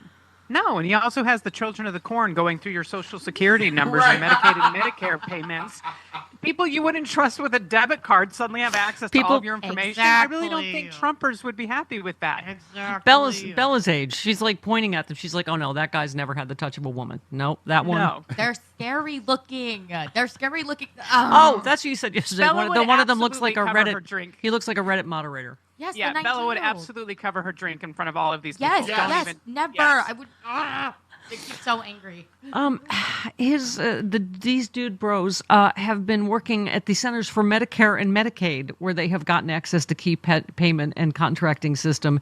The DOJ representatives have been on site at the agency's offices this week, are looking at systems technology as well as the spending that flows through them, with a focus on pinpointing what they consider fraud or waste.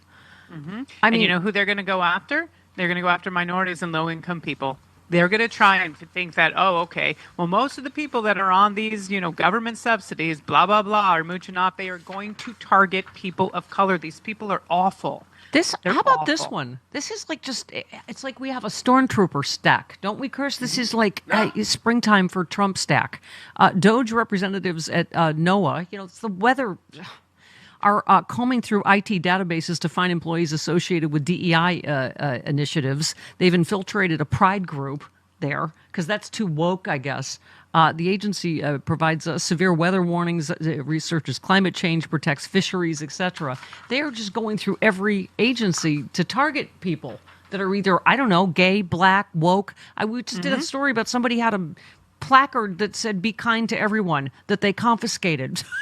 Like, what? Yep. Yeah, trust me, I don't get any of this. But the meme going around is like, you're going to be okay unless you're Asian, black, gay, trans. Anyone other than a cis white man right now is in danger of having some sort of constitutional right being stripped from them. I hate to have to play this for you, but we just have to.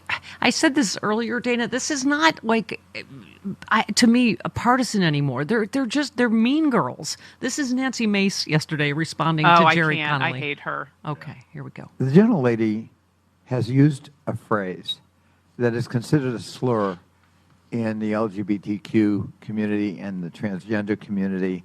And tranny. I don't really care. You want penises in women's bathrooms, and I'm not going to have it. Okay. No, thank you. Let It's Chairman. disgusting. There's a couple things I have to say about that, first of all. Mm-hmm. What about trans women that have had bottom surgery? Apparently, if this all consists of a penis in a woman's bathroom, Nancy Mace, there's a population that does not qualify under that as trans women.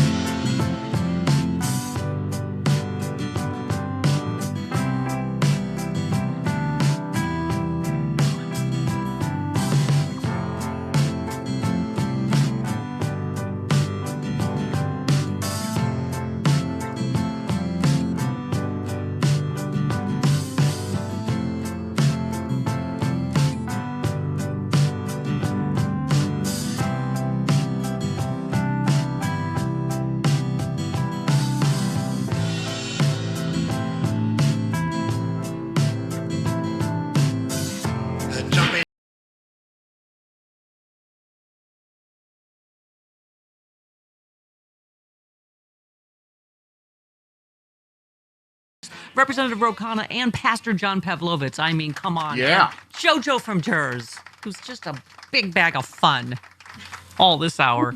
Still here. Okay. But I hate to I only hurt the ones I love. I need to inflict Senator John Kennedy. Is he Madam or Flowers again? I forget. He's Waylon Flowers. Okay. Yeah.